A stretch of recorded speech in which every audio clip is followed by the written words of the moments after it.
Come on, Annie. Let's go to the movies.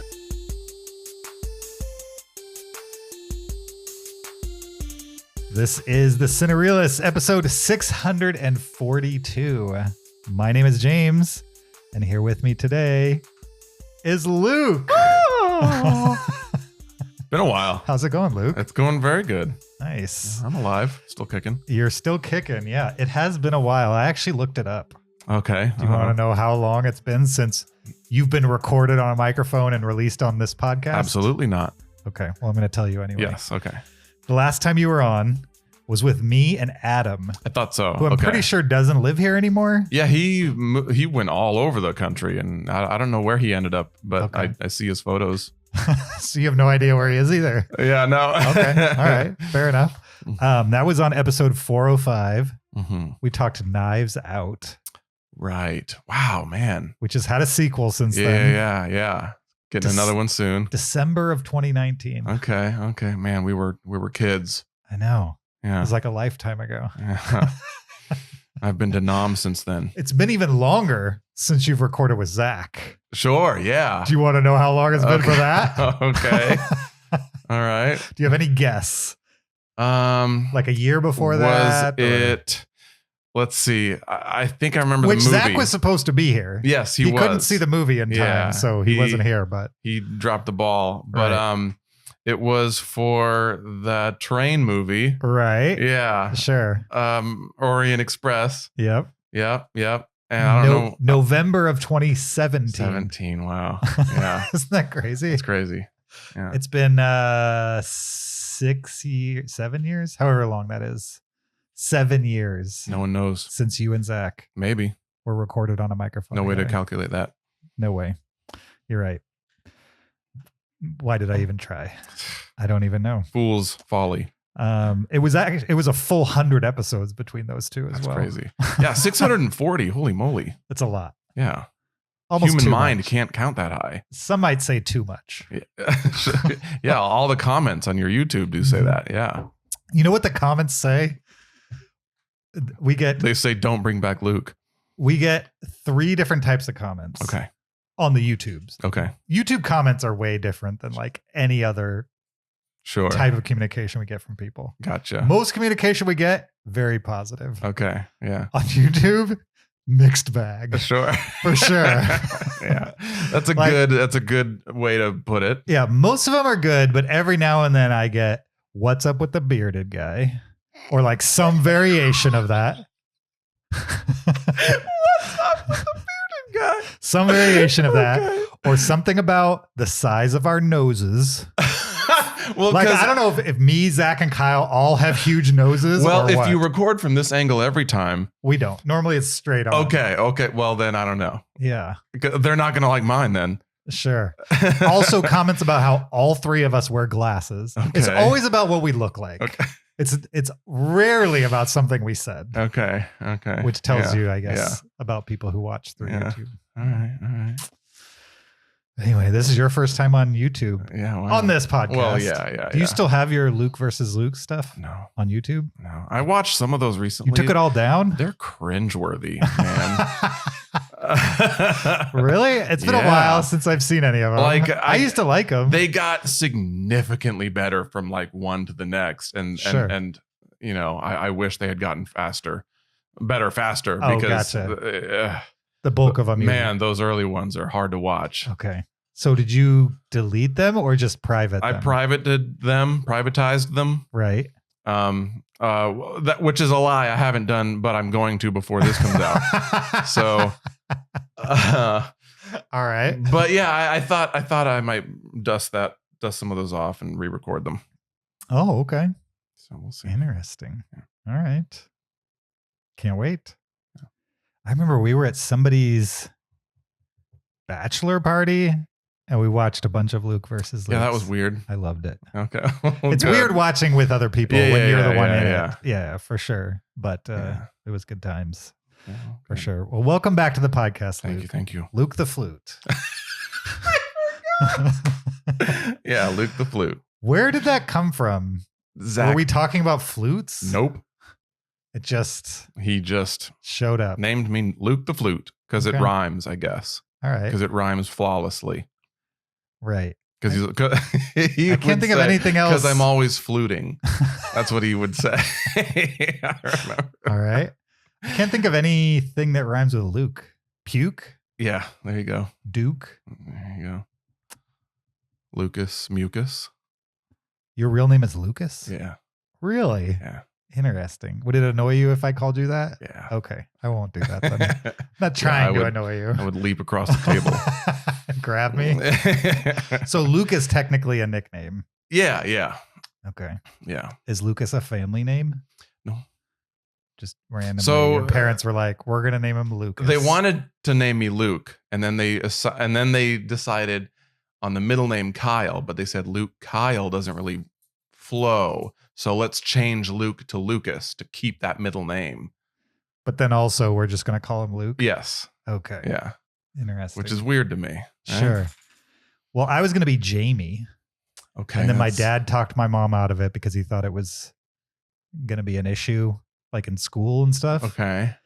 And then, so on my birth certificate, it says James. Okay. But then my mom just started calling me Jamie. Okay. And so I was Jamie up until 3rd grade when I said, I'm not Jamie anymore. I'm James. Because it was an issue in grade school. That's fine. Okay. So is it weird to anyone else to call a 3rd grade boy James? That's weird. You got to be Jimmy. No. Yeah. I never went by anything. James like as like a child. That's strange. No, it's not. Yeah. As That's a like child who had that name, not strange. I'm sorry, man. I am not sorry. That's like a child named Mortimer. It just doesn't work. You're right. Mortimer wouldn't work, but James is not Mortimer. James, well, it's closer to Mortimer than like Jimmy is.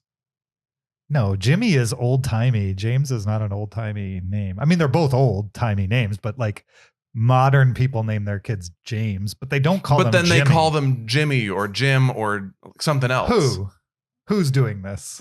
All my friends. You know more. You know Jimmys. I know thousands. I don't know any Jimmys. Thousands of parents who have named their kids James and have to shorten it to either J. Are you collecting or these the letter people? J?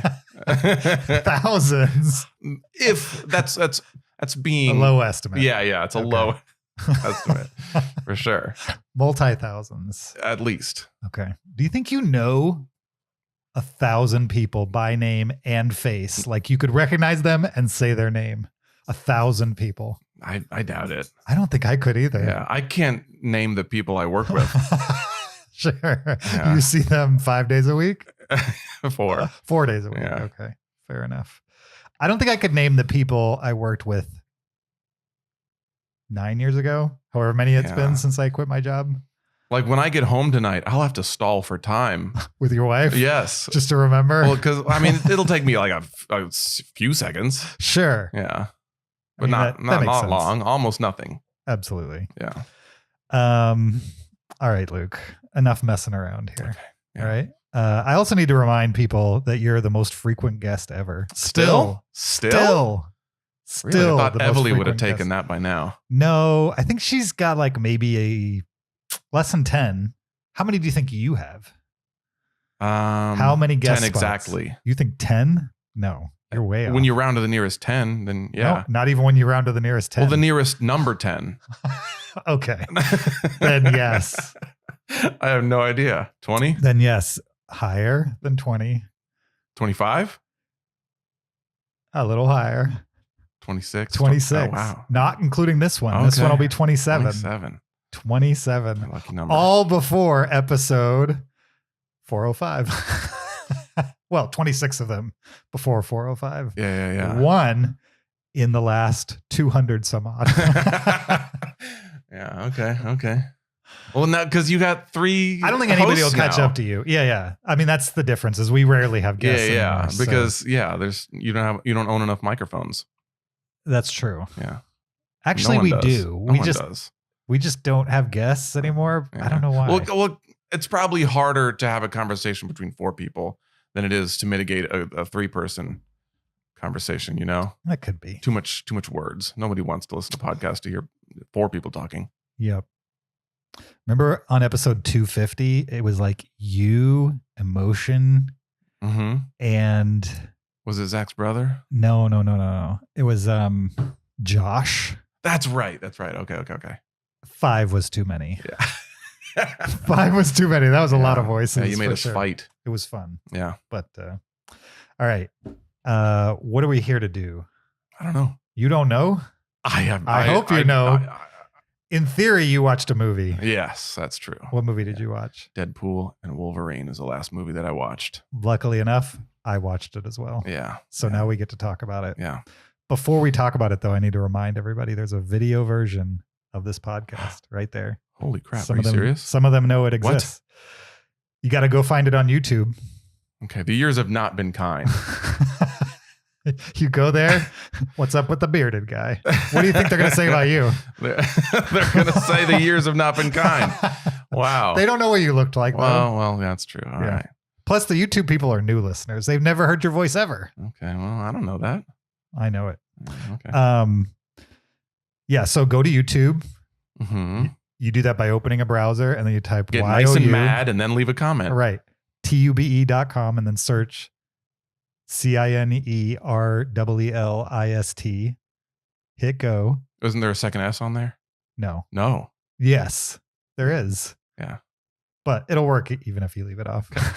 Just rolls off the tongue. Click the channel and then subscribe because you can watch while you listen. I guess you could actually. Huh. That makes sense. You could also support us on Patreon. Leave us an Apple Podcast review. Have you ever done that? What's that? Left a review on Apple Podcasts for anybody, not just this podcast. Guess not. Have you done it for this podcast? Maybe I did. A long time ago. I was wasted, man. You were wasted in the early hundreds episodes of the podcast. I drink a lot of cocaine. Well, that's difficult. Yeah. I've never done that before. But yeah, you could go on Patreon and support you on there. You could. Yep. I know a lot of people that do that. Really? Where are they? I know a few. I know hundreds, thousands. I wouldn't say a lot. Well, then they're doing it at the wrong place. Oh, crap. You can also send us a listener email, heyguys@cinereelists.com. That email is in the description of this episode. Yeah, you could do that, huh? You could do that. I never thought about it like that. I don't think you've ever sent us email. I think I have. When? I recommended a movie about called Karate Robo Zabergar. Right. I've tried to find that multiple times. Yeah. Can't find it. Try again. I like the only way to watch it is to buy it. Yeah. It's worth it. I'm not buying it.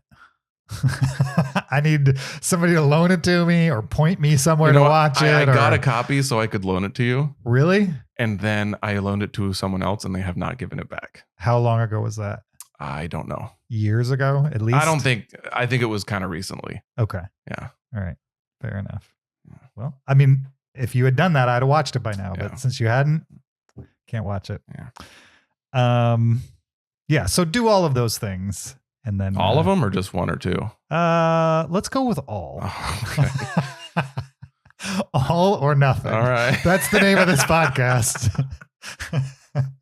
We're renaming it right now. Okay. To All or Nothing with James and Luke. No, you don't want half-assed fans. Right. Exactly. Yeah, okay. Only do everything. You won't accept it. Everything we command. Okay. Or don't do any of it. Okay. That's the rule. No, we're here to talk Deadpool and Wolverine. We're going to talk about it. Brief discussion, non-spoilers, and then full spoilers for the bulk of the review. Okay. And then we're going to go over our top 10 buddy comedies. You ready for this? I'm ready for this. Let's do it right after this clip. Just give me one more drink and then I'll leave. That's not how it works. It does now. Leave the bottle. I know you, bub. Nope, but I know you. Everybody knows me. I'm the Wolverine. Yes, you are, and I'm gonna need you to come with me right now. Look, lady, I'm not interested. Really getting into your cups Why here. would I go with you? Because, unfortunately, I need you, and even more unfortunately, my entire world needs you. You two gonna fight? That was Deadpool and Wolverine. That was my favorite part of the movie. The best clip Yeah. from the movie. Best possible clip. I loved. What did you like specifically about it? The part where Deadpool talked. Yeah, you're right. He had that really good line. That one really good line. It kind of encapsulated the whole movie for me. Right? Me too. Yeah. Really glad Wolverine wasn't in it though. Okay. We'll get to it. We'll get to it. Yeah, Deadpool Wolverine, Deadpool and Wolverine. Yeah, I keep Deadpool thinking and it's Wolverine. versus, but it's not really a versus movie. No. It's an and movie. Yeah, it's an and movie. It's technically Deadpool ampersand Yes. Wolverine. Yes. Yep. That's So, the yeah, official so title. what were your general feelings toward that movie going in? General feelings towards the movie. To be honest, I didn't have any general feelings about the movie. Interesting. I don't love the Deadpool movies. Okay. I don't hate them. They're just like another comic book movie for me. Interesting. Yeah. Even though they are different, Yeah, they're at least they at least like have their own tone. Mm-hmm. I think the biggest issue I have with Deadpool is the same issue I have with most Ryan Reynolds movies of late. They star Ryan Reynolds. And I kind of find him annoying. Really? Isn't that kind of the point? Of Deadpool, he's kind of That's annoying. part of his like whole shtick is like even movies that he's not Deadpool in, he's a little annoying. I guess I wouldn't intentionally agree with that. I don't know. No. Okay. No. You're going to make me pull up his recent filmography? And Well, I haven't seen most of them, but oh, okay. Yeah. Well, maybe that's the difference. I've seen way too many of them. So you did read comics for a while in the 90s. Yeah. Um, I would say his version of Deadpool in Mhm. these movies makes sense to me based on the Deadpool comics I read. mhm. Yeah. That still doesn't mean it translates the same as like reading a joke on the page versus like 2 hours and 7 minutes of constant jokes. Right? Are you saying that as if it's a bad thing? I'm saying they're very different presentations. Sure, of course. Yeah. Like on the page in a Deadpool comic, I haven't read all of them, but I remember like early X Factor and stuff like that. Like we're Yeah. talking early Deadpool, which is when I was reading comics. There were jokes, but it wasn't Yeah, he wasn't quite as that quippy funny. Yeah, as no. what these No. movies lead you to believe. Correct. Yeah. Because it's print. Well, also It can't because possibly have that many jokes. because he hadn't become what he was until he had gotten his solo series. Right. So Deadpool holds a very special place in my heart because he was the first comic book that I ever bought. Okay. Was number 4, Sure. and the writer Deadpool number 4 original. Deadpool run? number 4. Yeah, the Okay. first Deadpool number 4. Sure. No, second Deadpool number 4. It was the first ongoing series, not the first mini series. Gotcha. But that ongoing series is really what made him. That's where like the constant quips came from. Sure. And so like I was just the perfect age for him at the time. Gotcha. And so he's always going to be in there somewhere. And to you, Ryan Reynolds is your Deadpool. Yeah. Okay. Yeah. You don't find him annoying at all? No. Okay. That's maybe the difference between me and you. Interesting. I find him a little bit annoying in these movies specifically. And this is like his normal shtick turned up to 11 intentionally. Mm-hmm. And Because he's playing off of I don't have a problem with it. the serious Wolverine.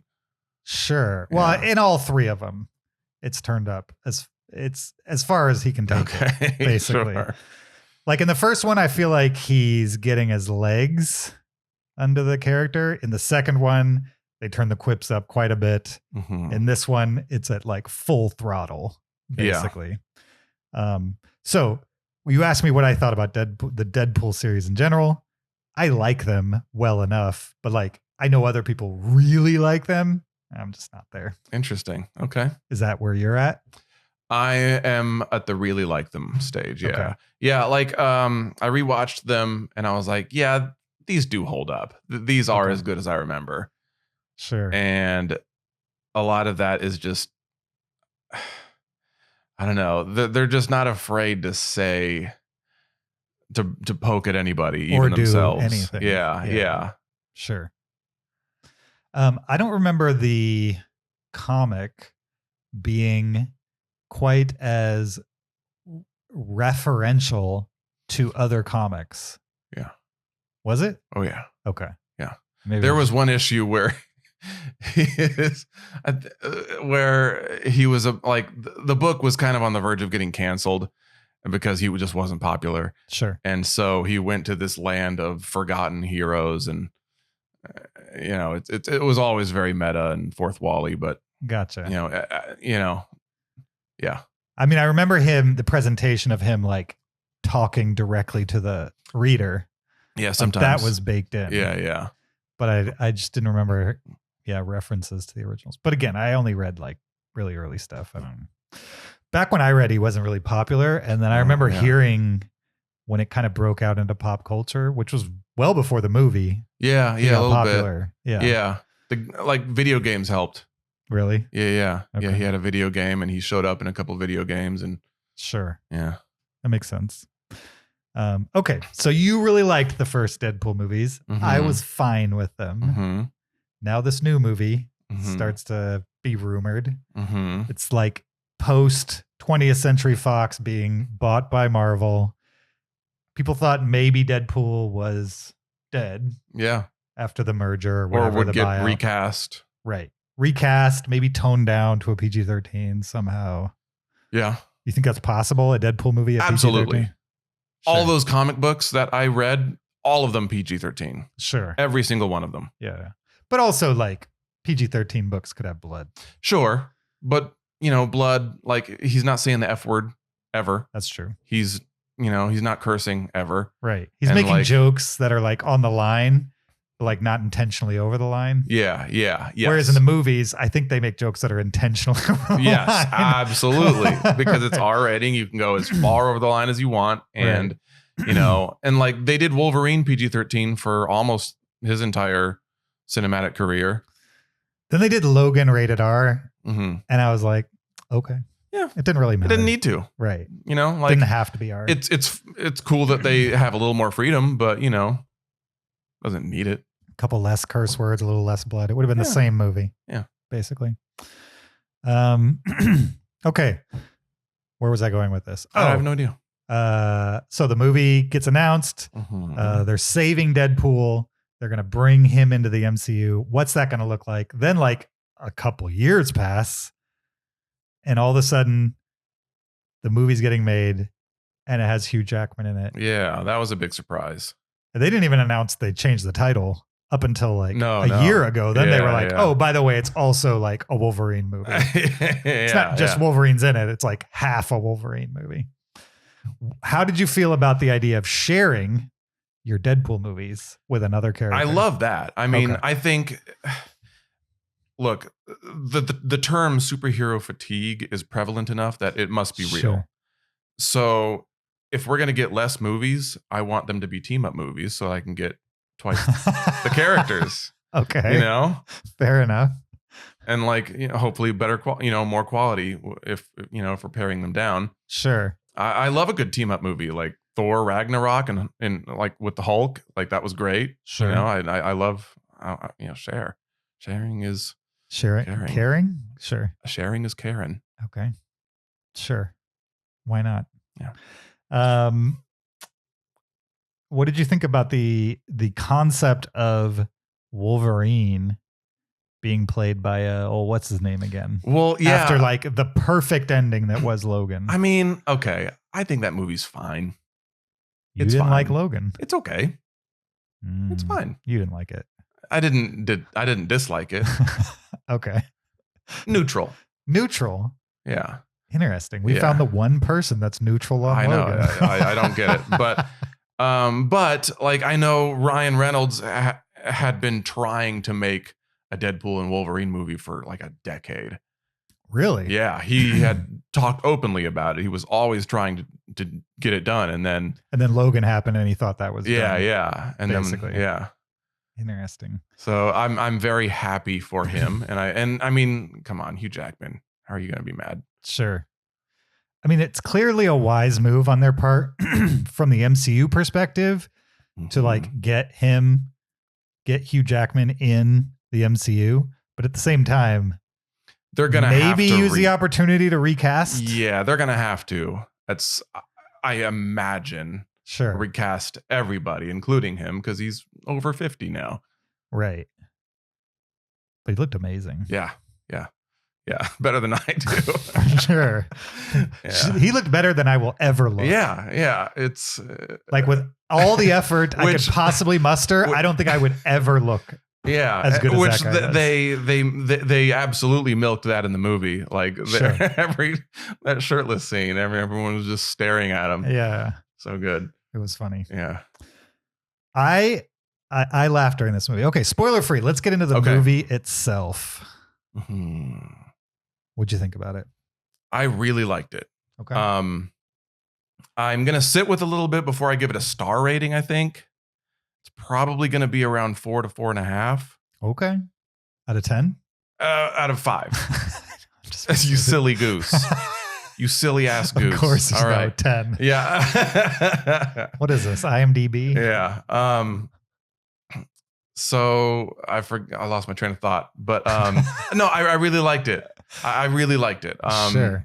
My expectations were pretty high, and I felt like they were matched. Okay. Yeah. Interesting.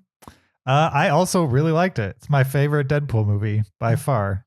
I think even though the jokes were even more rapid fire, they were so inside baseball at times. Sure. That I loved the idea that the first two movies do the same thing, but less about the world that creates those movies. Yeah, sure. And more about the world that the movies depict. Yes. Whereas in sure. this one, there were so many jokes about Disney, licensing rights. Yeah. You know what I mean? Like just the business itself, there was a ton of them. Which I breaking the fourth wall is good in small doses. Mm-hmm. I feel like they went right up to the line, and if they had made one more, that could have been too much. But possibly, yeah, I was eating it up every time they did it. So sure, yeah. I don't know. They probably could have made 10 more, and I still would have loved it. Yeah, okay, yeah. And I feel like the jokes in this one were just funnier, like as opposed to the last two. Sure. Like I laughed harder at the jokes in these than I did at the jokes in those. Mm-hmm. Which is saying a lot because I laughed pretty hard. Sure. I also liked the ability to give finality to characters that I never would have imagined there ever being finality for. You're speaking of the cameos that we won't speak about right now. Right. I really liked that. Like they did a really good job of that in the last Spider-Man movie, giving, kind of like a good send off, a little conclusion to people we never thought we would see in these types of movies again. And they did that in this as well, and it worked pretty well for me. The only thing that was distracting is they got certain actors back to play their roles, and then there are other actors that didn't come back, and that kind of distracted me. I guess it's hard to ask for clarity without getting into spoiler territory. Sure. Well, there were characters on screen that weren't played in Deadpool and Wolverine by the original actors. Say that again. In Deadpool and Wolverine, yes, there are characters on screen. Yes. Who didn't play. They're not played in Deadpool and Wolverine by their original actors. Okay. But they were in some of those old other movies. The character was, but they changed the actor for this movie. I guess I can't think of who you're talking about. We'll talk about it. Okay. None of them were main characters. Okay. But they were on screen. Like the people in the background that didn't really have speaking roles?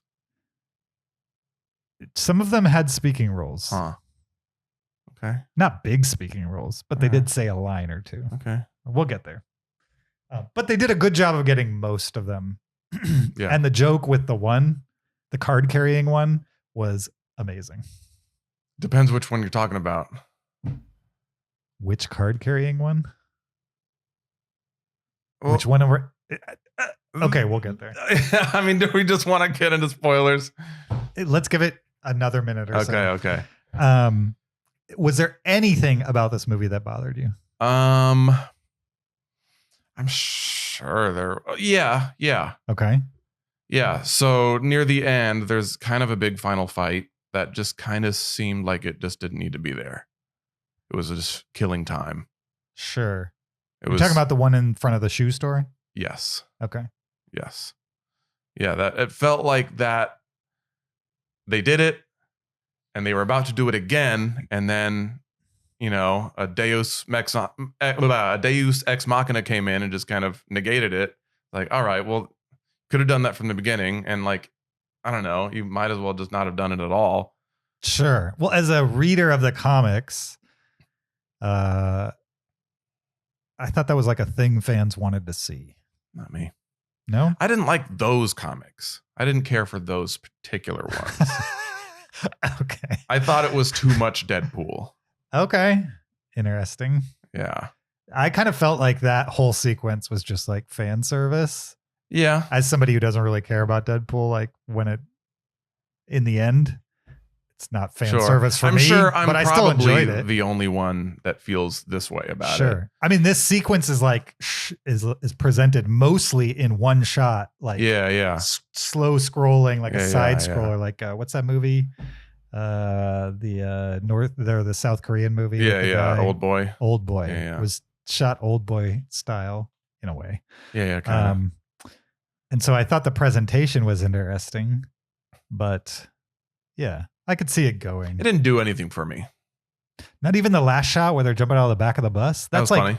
that's from a comic book. Yeah, cover. that was cool. That was cool. Yeah, it was good. Yeah. There were a couple shots in here where I haven't read comics in 30 years. There were a couple shots where I was like, that's from a comic. Yeah. I can't believe they Yeah. pulled that from 30 years ago. Yeah, and like the cover, they did like so like on often covers aren't a literal representation of what happens in the book. Like it's just a symbolic artistic drawing of like an emotion or something. Sure. Such as Wolverine if he were, say, nailed to a big X around a sea of skulls. Right. That's an interesting comic book, but you would never think that would actually happen. And then Was that It does. Extinction Agenda? it was I don't remember the storyline, but it was I think it was Extinction Agenda. okay. Yeah, probably. But yeah, I remember that Yeah. cover. Yeah. And then to see it in Sure. live action is so like disturbing and Sure.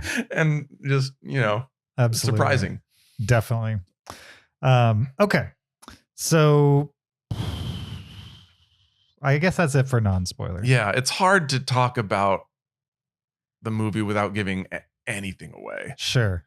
As somebody who is neutral on the Deadpool movies, but likes comic book movies, sees most of them, Mm-hmm. good or bad. I think if you enjoyed the first two, even if they weren't your favorite, you should give this one a swing because it's Sounds like it's it. not different, but it does enough. does different. enough in like different ways. Yeah. That you might get something out of it like I did. If you were super annoyed by the pace of the first two movies, that's not going to change. In fact, it's probably going to get worse. Also, you kind of have to have seen Loki to like understand some You of the think things so? in this, at least season one. I mean, they kind of like, I don't know. They do kind of like explain a little bit enough, like it's an organization that polices time travel and Sure. stuff, That's literally how much backstory they give you Yeah. about And it. that's all you need, really. Right? I don't know. Well, it's all I mean, I I have seen Loki, so I don't know. Sure. Maybe someone who hasn't seen Loki would be lost. So have I. It's all you need to get you from one scene to the next, but to care Sure. or be interested Sure. in what's actually happening. Fair. I'm not sure that's enough Maybe to really hang your hat. Okay. I don't know. The scene with the tailor when he was getting his costume made at the TVA. Sure. It was good. It was gratuitous, but good for sure.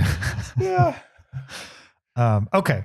So that's my caveat for people who are okay with the first movies. You say if you loved the first two, you're going to love this one. Yeah. All right. Yeah. So what movies and shows do you think you should see before seeing this one? Loki, you mentioned the first 2 Deadpools. The first 2 Deadpools, Loki, and you would definitely be benefited by having a knowledge of all the other movies Wolverine's been in. Sure. Yeah. I would say. Yeah. Some of them are more important than others, but having Logan a general at the very knowledge, least. Logan at the very least, Yeah. but having a general knowledge of the history on film of that character Yeah. would be helpful. Yeah. As far as like how much you're actually going to enjoy this. Yeah. But all right. We're going to letterbox this. It's time to put a star to it. You can always change it after the spoilers. I can. Yeah. It's not set in stone. I'm going to give it a 3.5. Wow. Okay. I'm going to give it a 4.5. Okay.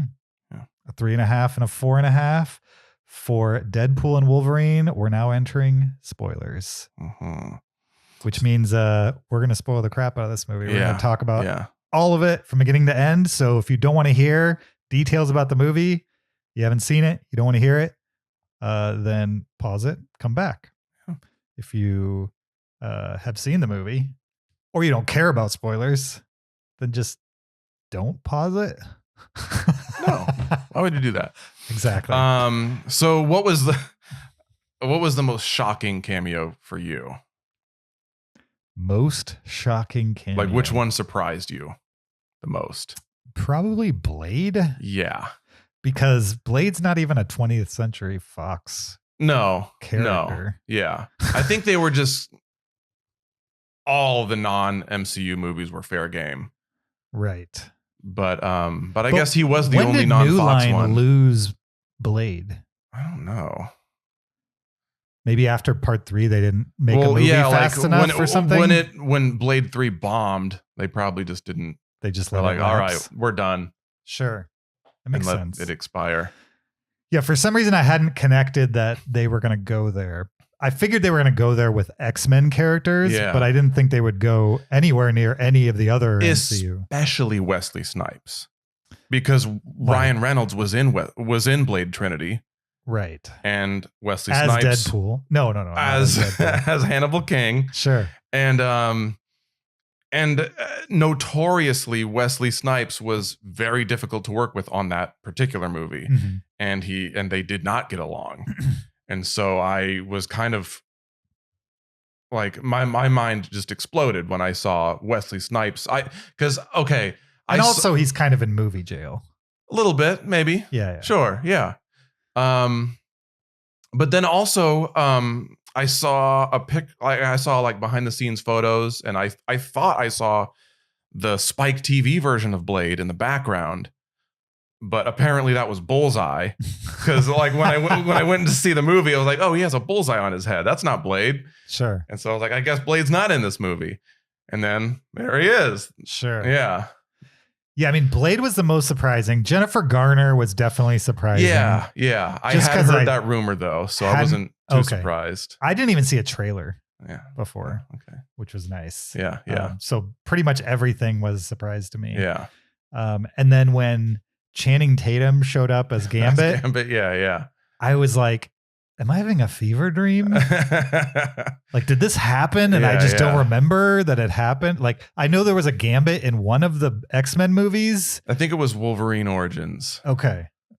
Then it wasn't even an X-Men movie. It was a Wolverine movie, but it wasn't Channing Tatum from what I could remember. Yeah. But in the moment I was like, maybe it was Channing Tatum. Yeah. I guess I kind of did the same.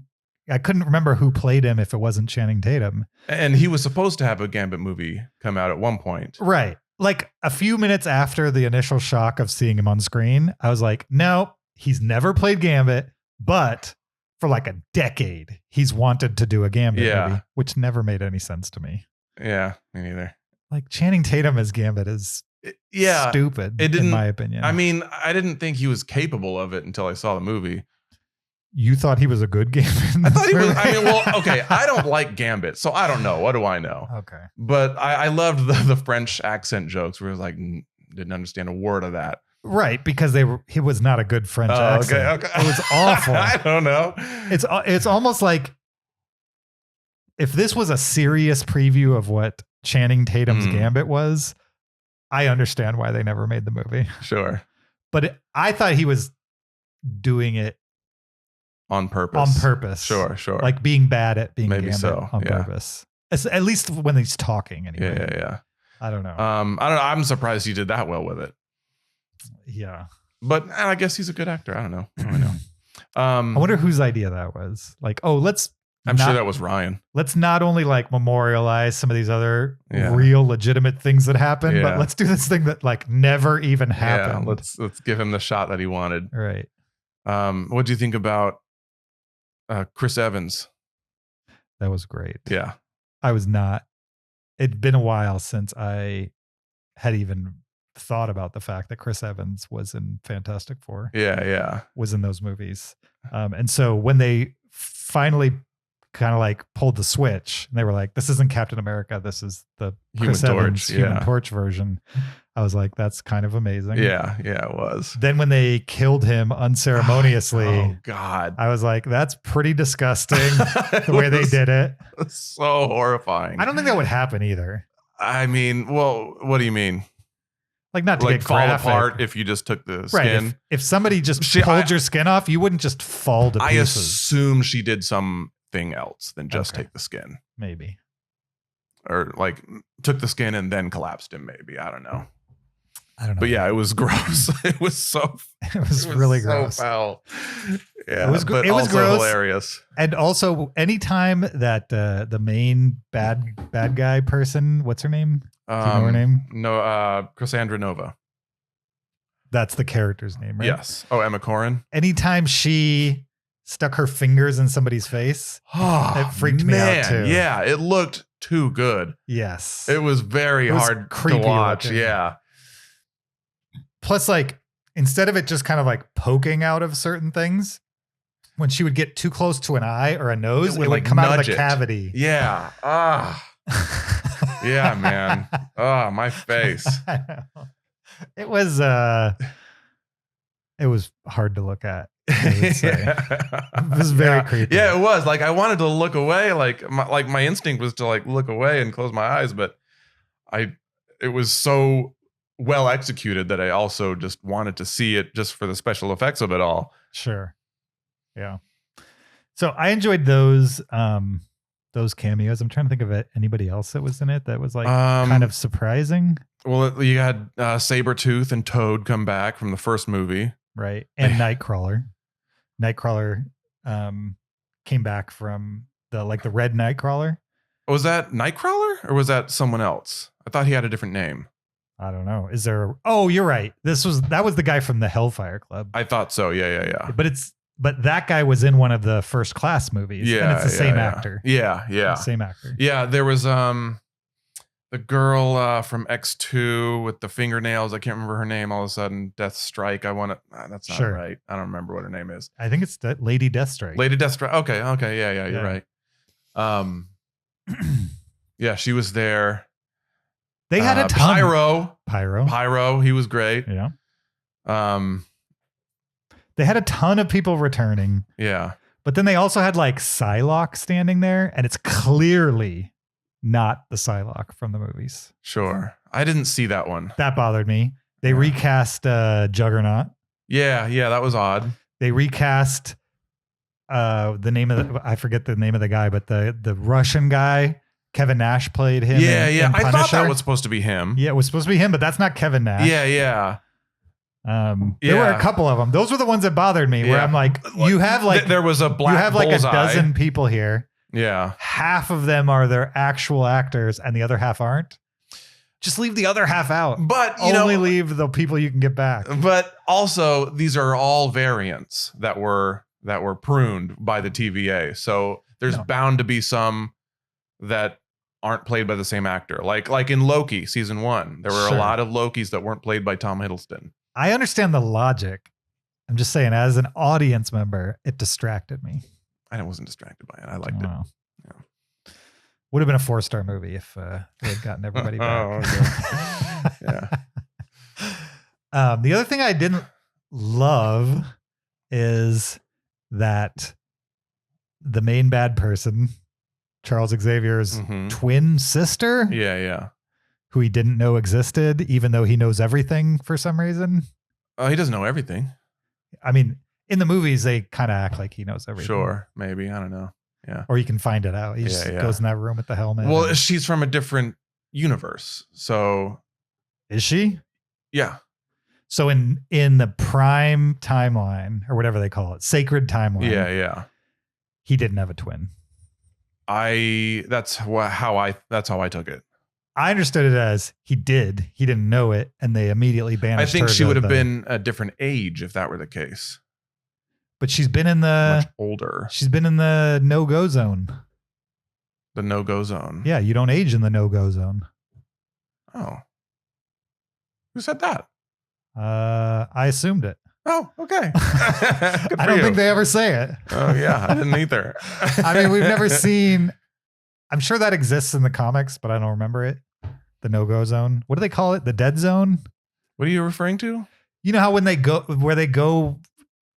when they get pruned, when the Time Lords prune them to the place where nobody exists. I don't know if that place exists in the. Of course, it exists in the comic. I'm sure, but like it hasn't really been explored that much. Gotcha. So we don't know if people are timeless in this place. I don't think they are because Wolverine. I mean, Blade had gray hair. Doesn't he have gray hair by the third movie? I don't think so. I'm looking it up. But yeah, I mean, I understand it as this is where all of the different realities get pruned. So like there's going to be, I mean, like that's why there's so many Deadpools. They're not all from the sacred timeline. Sure. You're right. No gray hair. Yeah. What's up with Jessica Biel? They should have stuck her in there too.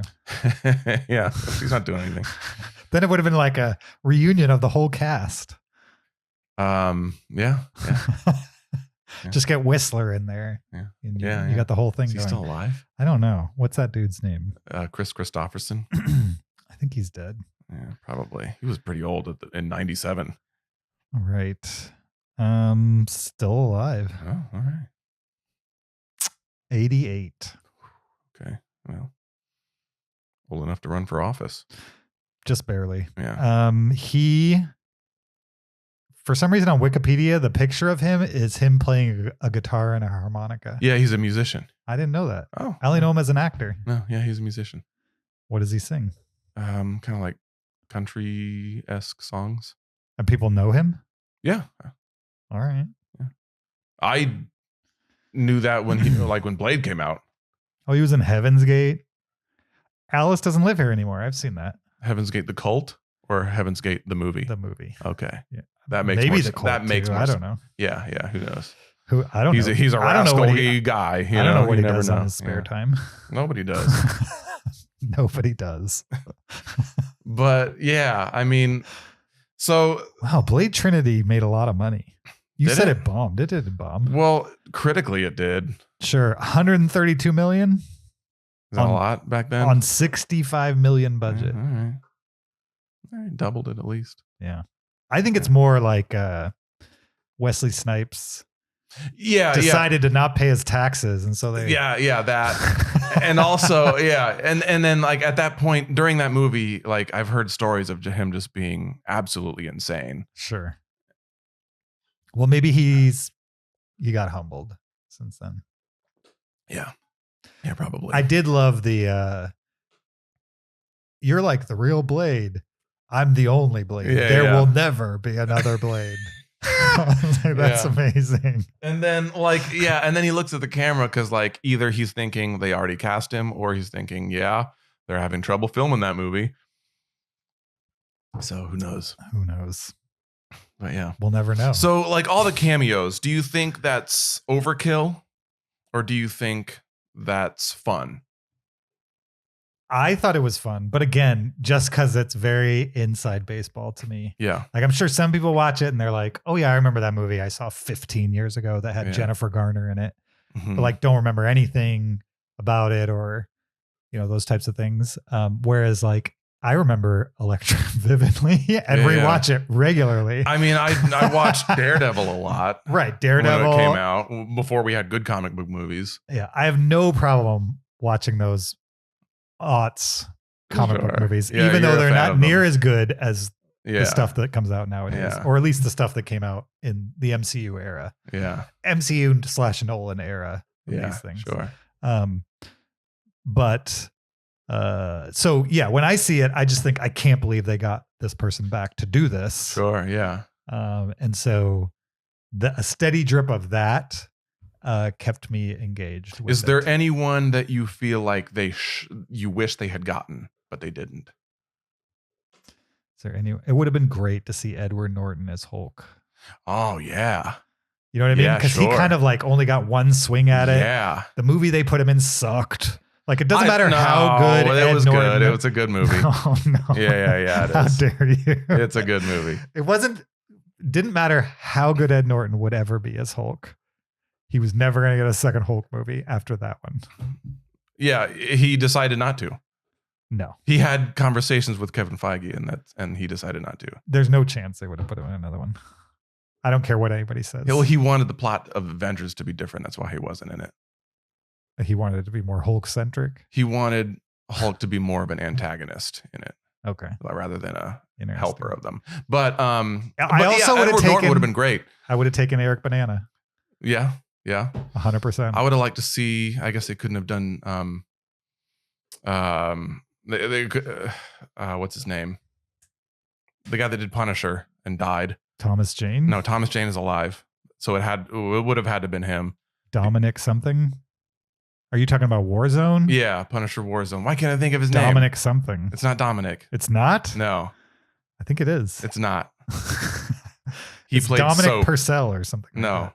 No? He played Detective Soap. That name that you're thinking of. Oh, it's Dominic West. That he played Detective Soap. Didn't play the Punisher. Who played the Punisher in that movie? You mean who played Frank Castle? Yes, AKA the Punisher. Ray Stevenson. Ray Stevenson. Thank you. That's what I couldn't think of. You jerk. I knew there was a Dominic in there. Yeah. I just And didn't that's know why I where. said, yeah, it's not him, but yeah. Wow, Wayne Knight's in Warzone. I need to Yeah. rewatch Warzone. Yeah. You know what I good. watched today? Both the Fantastic Four movies. Okay, why? Why? Yeah. Because of this one. Okay. But why would you do that to yourself? You don't like those? They're pretty bad. The first one's pretty bad. Yeah. The second one with Silver Surfer has promise. I'm not going to say It it's a has good movie. Cool moments. Right. But they like tone down the cheesiness quite Sure, a bit. Sure. And then the Silver Surfer stuff, even though they don't go far enough with it, like it would have been awesome to see Big Galactus and like all kinds of stuff. Sure. They were still in the zone of like, we can't really do it. Yeah, People yeah, won't yeah, accept yeah. a Big Galactus on Yeah, screen. yeah. They'll accept a naked silver guy running around on a Yeah, surfboard, yeah. but they won't accept a giant purple A guy. purple guy with antlers. Right. Yeah. They've been proven wrong. Yeah. Turns yeah. out comic book people who go to see these movies will accept anything as Yeah. long as it's good. As long, yeah. Right. But yeah, that one had cool moments. But I mean, yeah, those movies, Sure. Well, just like the Punisher. They're movies. They're not good either. first one's pretty You good. know what I'm going to watch next? What? The 2 Ghost Rider movies. I was gonna say it would have been cool to see Nick Cage show up as Ghost Rider, Sure. but he probably got burned by doing Superman and the Flash. Superman. Oh, that's right. He showed up in that. Yeah. And Yeah. they butchered it. That was another thing. This is like not really related to Deadpool and Wolverine, but I don't know why MCU knows how to do these kind of like send-offs, like reunion send-offs. Sure. So well. And like the DC ones that they've tried are so ineffective. Yeah, it's weird. I think it's just Warner Brothers all across the board. I see even just the business decisions that they make, and I'm like, who is in charge here? What are they doing? Sure. Why are they just slamming their hand on a keyboard and just doing what that says? Right. But yeah. Did you see Flash? No. Okay. No. I could tell. I mean, they it was brought back bad. all kinds of people that it was a cool idea to bring them back. Yeah, it's just yeah. done so like slapdash and like, Yeah. it doesn't make sense. They don't build to it. They're just Yeah. like surprise. And there's like no It's unearned. leveraging the sentimentality or Yeah. like the audience memory or anything like that. It was annoying. But for some reason, Marvel, they've done it twice now. They did it in the Spider-Man, Mhm. last Spider-Man movie. Now they've done it in this one. Mm-hmm. Seems to have worked. Yeah. I don't know why. Try a little harder, I guess. I guess. Again, off topic, but do you think James Gunn is going to save DC, or do you think he'll probably run into the same issues that everybody else that's made these kinds of movies runs into? What's on the other side of cautiously optimistic? Mm-hmm. I'm pessimistically open-minded because I love, some of James Gunn's work. I think what he does with superhero movies is he takes characters that have a small fan base and he makes those characters palatable to everybody. Nothing like their comic book Really? counterparts. Yeah. So like Guardians, which I never read, like Guardians in the comics are nothing like. No. Okay. In the movies, they're blithering idiots. They're Peter Griffin on steroids, right? Sure. And they're not that stupid. They're not stupid at all in the comic books. Interesting. Yeah, they're formidable. You think Guardians of the Galaxy they're all blithering idiots? Drax is a Drax is, complete for moron. Sure. Right, but Nebula, I love Nebula. I Nebula's think Nebula is one of the best characters in the entirety. Nebula's good. Just because they complicated her enough. Yeah. You know what I mean? Nebula was done very well, I thought. I actually care what happens to her. Mantis, kind of dumb. Mantis is kind of dumb, but I do like the movie version of it. Sure. And that's totally valid. Sure. Yeah. I can't knock anyone for liking it because like it's entertaining, right? It's funny. But so Mantis in the comics Drax. has more personality. She's a lot more serious, Okay. And same with Star-Lord. He's not an idiot. Sure. Rocket isn't, he's smart in some things and then really dumb in other ways. So like, and then Groot isn't a huggable, lovable little monster. He's A tree. He's an invader of Earth. He's, scary. Sure. But so, and he kind of did the same thing with the Suicide Squad with a lot of the characters. And so I'm very worried that he'll do the same to everybody. Yeah. Like he's going to change Superman's personality. Well, I gotta have faith that he's not going to do that to Superman. I don't know. But I mean, yeah, who knows? You don't think they're going to have an 80s soundtrack running through the next Superman movie? Yeah, like he's going to be dancing and, Sure. I mean, that's what they did with Suicide Squad. Yeah, I know. Like Suicide Squad is totally the template for Guardians of the Galaxy. Yeah. It's got a rated R edge to it, but yeah. So I'm nervous, but I want it to be good. I really do. Because like, man, I love the Suicide Squad. That movie is, it's like the best thing DC's done in years. Sure. But King Shark isn't lovable. Sure. Not in the same way. No, he's a murderous monster. Or like Baby Groot or any of these other things. Yeah. Oh God, don't get me started on Baby Groot. But yeah. All the fan favorite stuff you don't like. Well, because it's nothing like the books. It's nothing like it at all. All right. Fair enough. You're okay with that though, as long as it's good. You just don't think it's good. Yeah. I guess Groot and Drax bother me the most. Okay.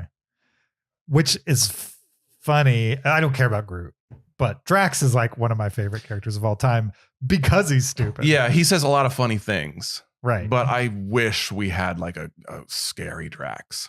Okay. Or at least they would like bring that or at least every now and then he could be that. Right.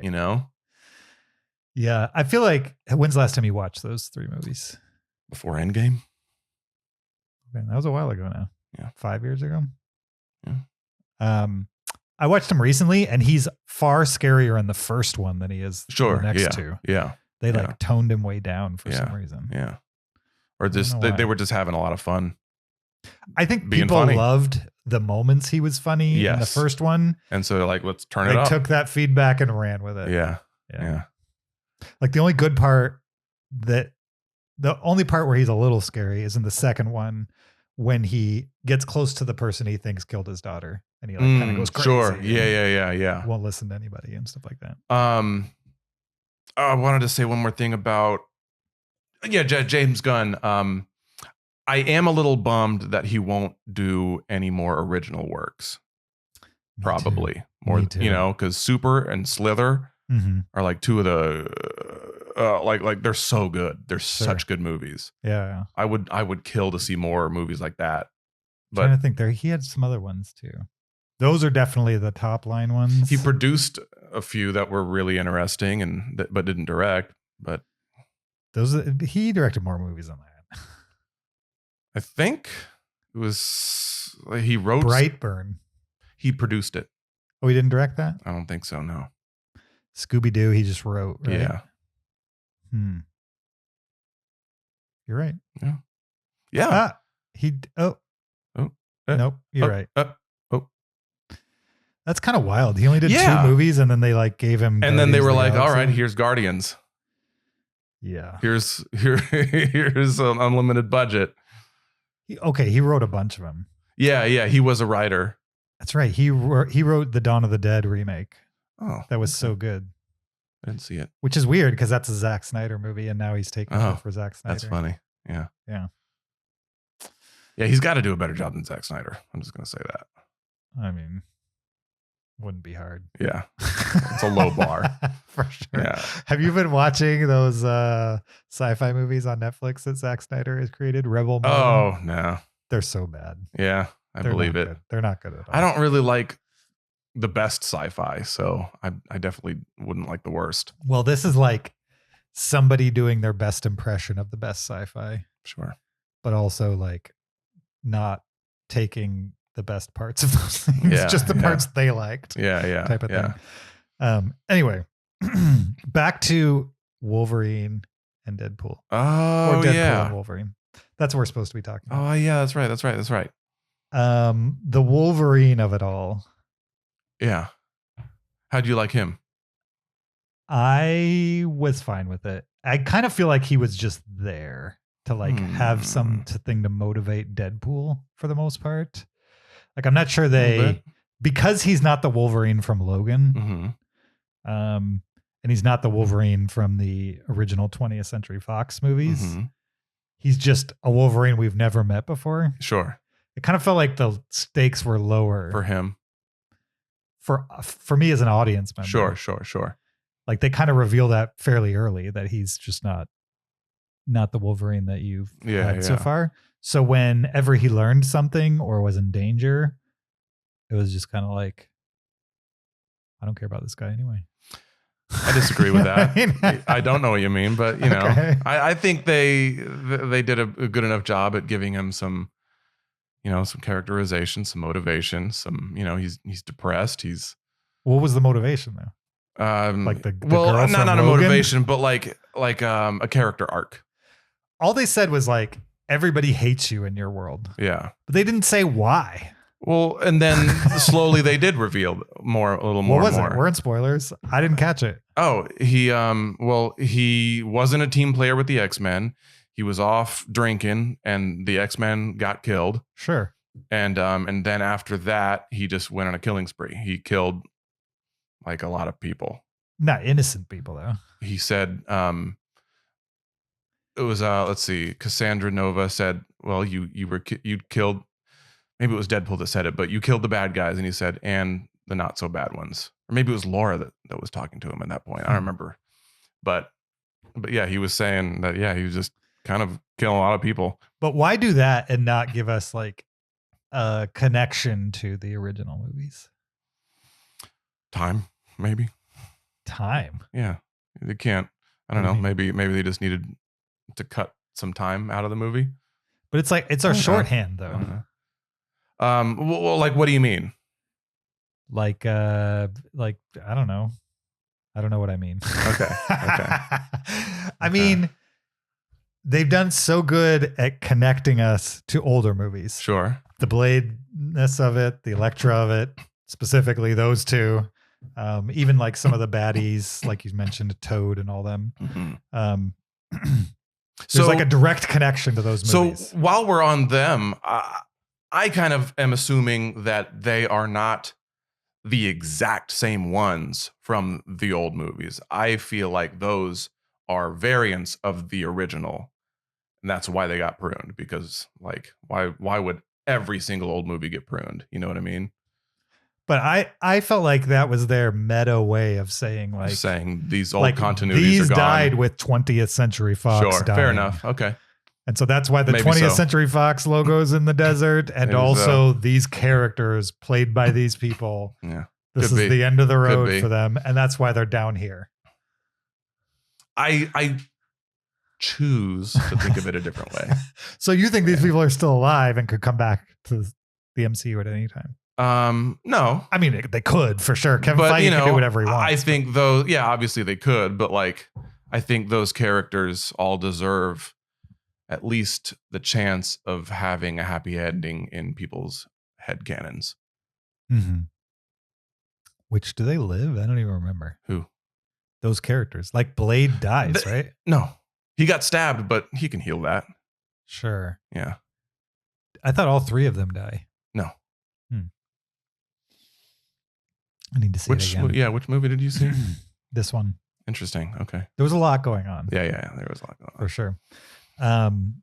Also, this has nothing to do with anything, but for some reason, the movie, right at the party scene towards the beginning, the audio became desynced by like a minute plus. So it was like the scene that we were watching, we were hearing the audio from a minute in the future. Oh no. Yeah. How long did that go on? Like 5 minutes. Oh man, I hope you got your money back. After people got up and ran out, I was like, all right, I don't need to be another person that runs out. Yeah. So 5 minutes later, they stopped the movie.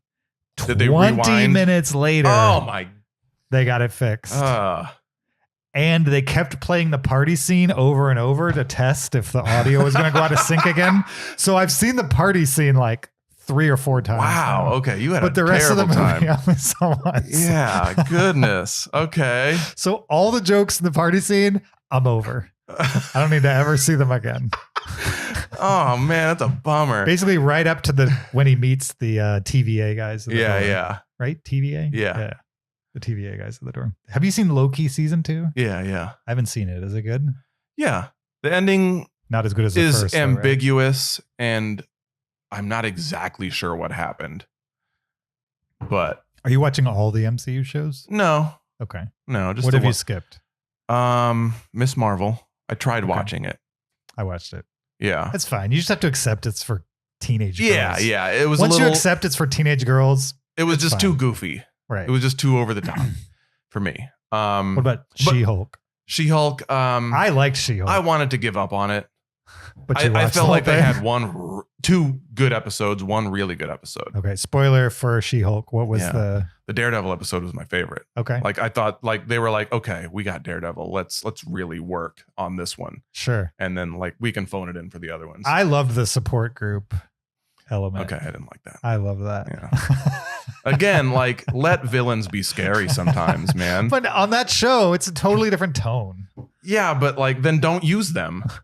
But those villains were not like I guess top tier villains. Well, Abomination. From that movie that nobody liked. People are coming around on it. Go on Nobody's- Reddit. Go on Reddit Nobody's now. coming around. Go on Reddit right now. You will see Why? people coming around to it. What do I search? Reddit. People come around on MCU, worst you MCU know. movie.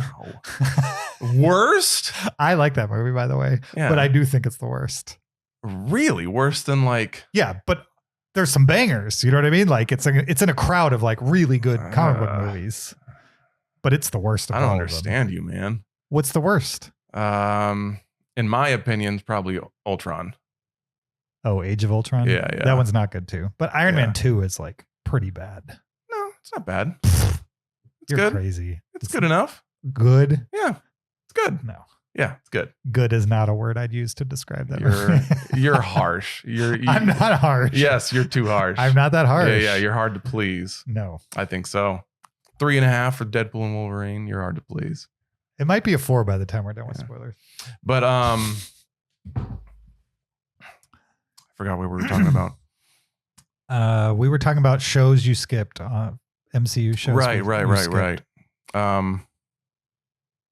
Shows. I didn't see the last season of What If.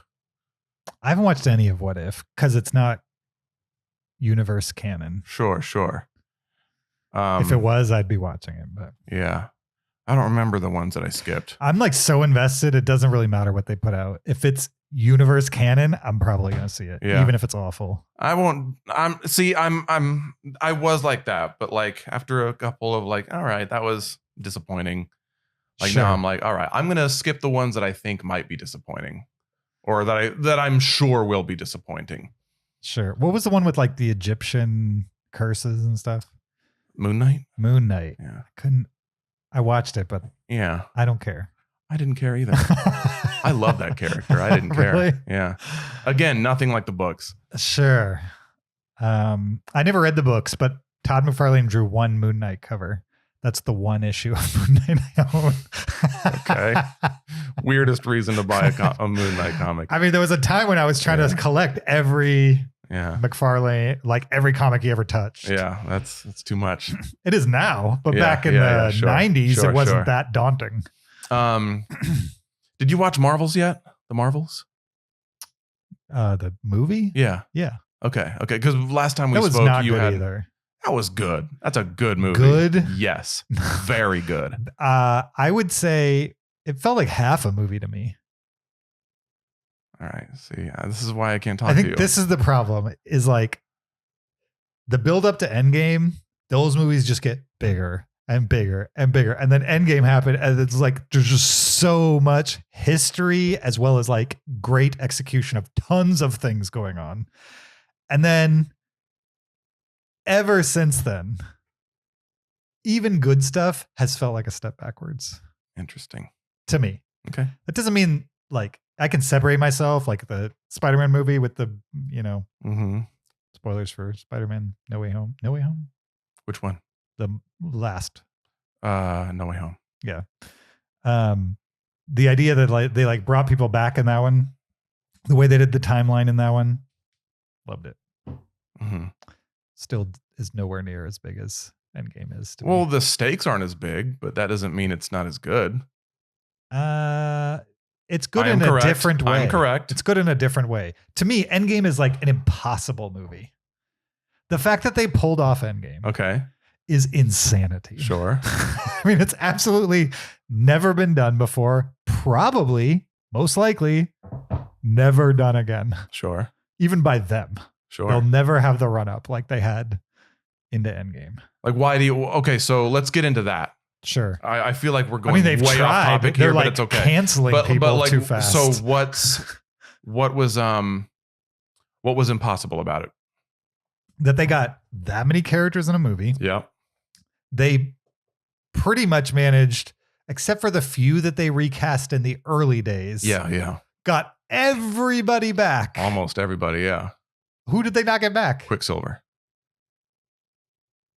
Quicksilver. Which movie was Quicksilver in? Ultron. Right, but we agree nobody likes that movie. Yeah. Yeah. Which they're richer for not having him. Although in there. wasn't he in? He wasn't in Endgame. No. Wasn't he? Was he mentioned in Wolverine and Daredevil? Deadpool and Wolverine. Deadpool and Wolverine. What did I just say? You said Daredevil. I think he was name dropped. Right. Yeah. They should have gotten that guy back and then made a joke about him not being in. I think every movie can do without that actor. Okay, so they got everybody but one. Yeah. Right. Nobody died. Nobody got canceled. Nobody asked for too much money. So Sure. much money that they couldn't be in it. Sure, type of sure. thing. Like the fact that all of those things aligned, and on top of that, you actually cared about at least the main characters, the people who had their own movies. You cared about them enough to be invested from scene to scene to scene. They managed to give it stakes. They managed to plant seeds a decade ago Mhm. and pay it off 10 years later while giving you seeds across time. I don't know if they planned that or if it just formed, like a plan formed over time. Either Sure. way, Yeah, it worked Yeah. with the Thanos and the rings of it all and all that kind And of the stuff. Red Skull of it all. Yeah. All that stuff. And so it's a magic trick. Like it's a cinematic magic trick. It's not like, you know, The Godfather Part 2. It's not the same thing, Sure. but maybe harder. Sure. Yeah. Yeah. You know what I mean? To Maybe have harder. that many loose threads and try to put them all into a satisfying tapestry. And on top of that, make a great heist film. Sure. Yeah. That's essentially what it is. Yeah. Yeah. See, when I think about Endgame and on all the work that they had to do on that, it kind of reminds me of Better Call Saul and all the work. I think it parallels that. Like, sure. Where you have to build, you're headed in a direction. Everybody knows where you're headed, and you still have to get there in a surprising way. Yeah. You have to find all the ways that you have to connect these things. Sure. Yeah. So yeah, very hard. So like the last time I've heard, I don't think I've ever heard a crowd cheer like I heard opening weekend of Endgame. Andrew Garfield and Tobey Maguire in No Way Home. That there were some cheers. Yeah, for sure. But on your left and a couple other lines from the end of Endgame, people were losing their freaking mind to the point where like I'm like, they're talking now. We can quiet down, right? For sure. Yeah. So that's how I feel about Endgame. It's just an impossible thing to follow. Sure. Which is what they're finding right now. I mean, you know what I mean? See, it's okay, but I think follow. that attitude is the reason why they're considered failing, because I think it's a kind of a bad attitude to have going into a movie that's not related to Endgame. Sure. Just because it's set in the same universe. That's not the only reason. Come on. Some of the stuff they've done since Endgame has been questionable. Lackluster. Sure. But I think that attitude probably doesn't help. I agree. No. I'm rooting because for at a them. certain point they're just fighting an uphill battle. I hope they get there, and they've had, the what's the name? Black Panther passed away unexpectedly. Yeah. Thank God that didn't happen right before Endgame. Right. You know yeah. I mean? Also other reasons. Yeah. That's a really unselfish. Then you got what's his name, Jonathan Majors. Yeah. I mean, they basically planned the whole franchise on him around him, and then he messed it up. Yeah. They've had setbacks that they just didn't have in the first 10 years. Of Marvel. Yeah, true. And also I think they're just stretching themselves too thin. Yeah, 3 movies a year is too many. Too many. Also, the television shows. Come on. Yeah. I've liked that they have chilled on the theatrical releases. Yeah. Like we only got one this year. We're only going to get one this year. Yeah. Hopefully they never do more than 2 in a year. Yeah. I'll agree with that. Yeah. Wasn't there a year they did 4? Most years there's 3, but one year they did 4, and it was just kind of like, okay. Yeah. Can we Yeah, because even if you want to go see that many, like the level of quality is going to drop if you're doing that many. Sure. Yeah. I don't know. But I mean, it's a genre that I'll never give up on completely. You mean like comic book movies in general? Yeah. Sure. Yeah. I mean, I don't think I will either. Yeah. Even if it's all indie comics. You know what I want to rewatch? Green Lantern. Okay. Did you ever see the Green Lantern movie? I did. I kind of feel like it's probably better than I remember. I would agree. Because, so I went into that thinking it was going to be the worst movie I've ever seen. Okay. And I was like, not bad. It's not as bad as because when you go in with like lower negative expectations. So you had heard it was bad. Well, I could just kind of tell. I didn't think Ryan was going to be good as Hal. I don't even think it's Ryan Reynolds. Like, to me, the world building from my memory was good.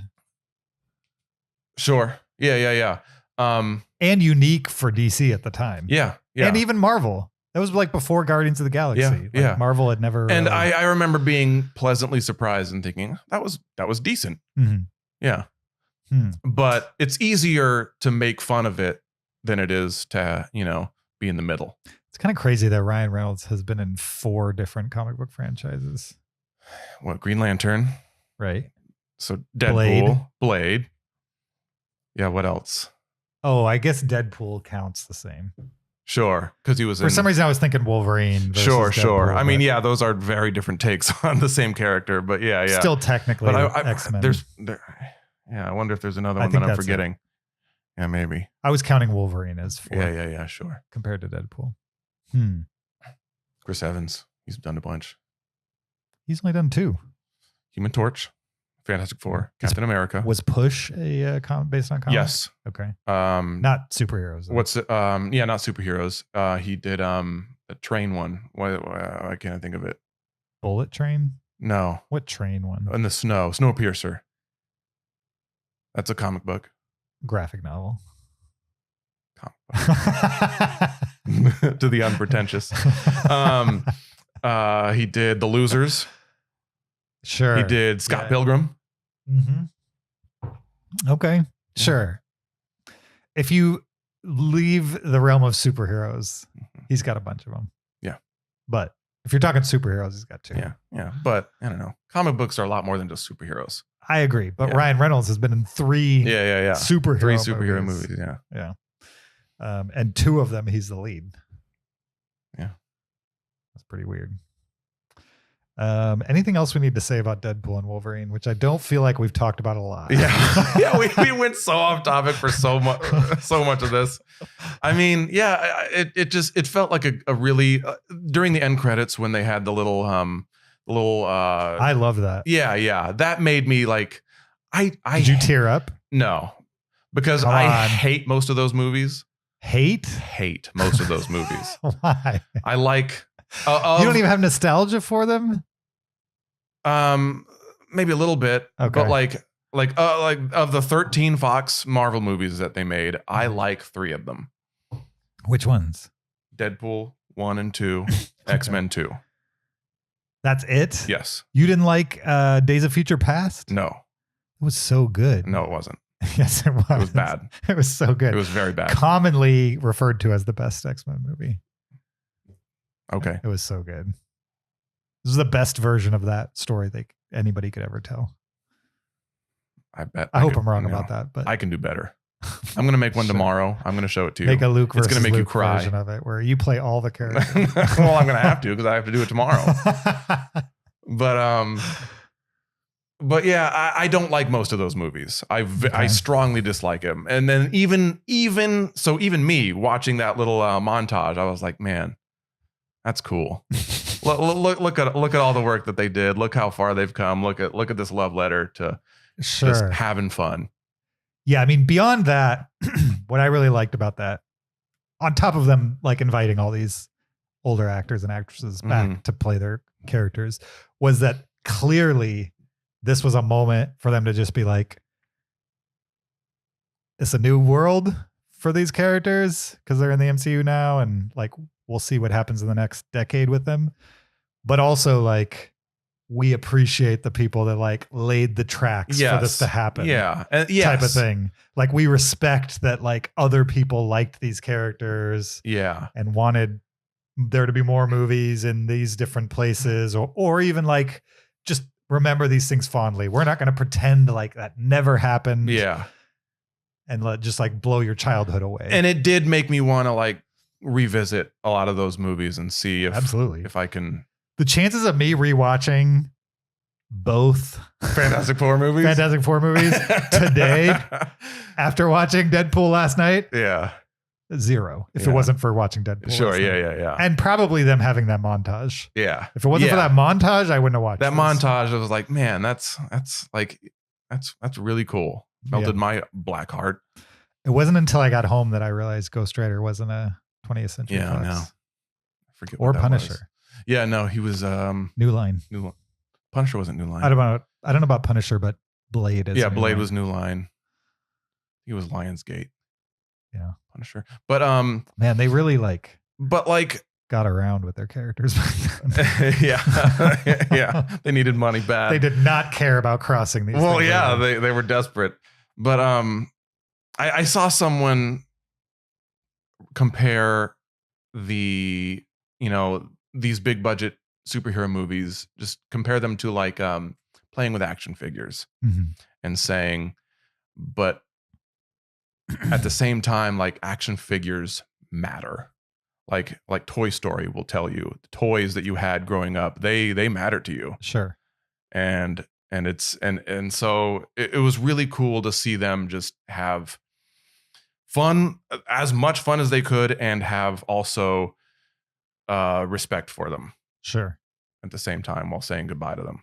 Yeah, I think that's what I liked about it, is that it felt like the people that put together this movie respected Mm-hmm. the quote unquote source material.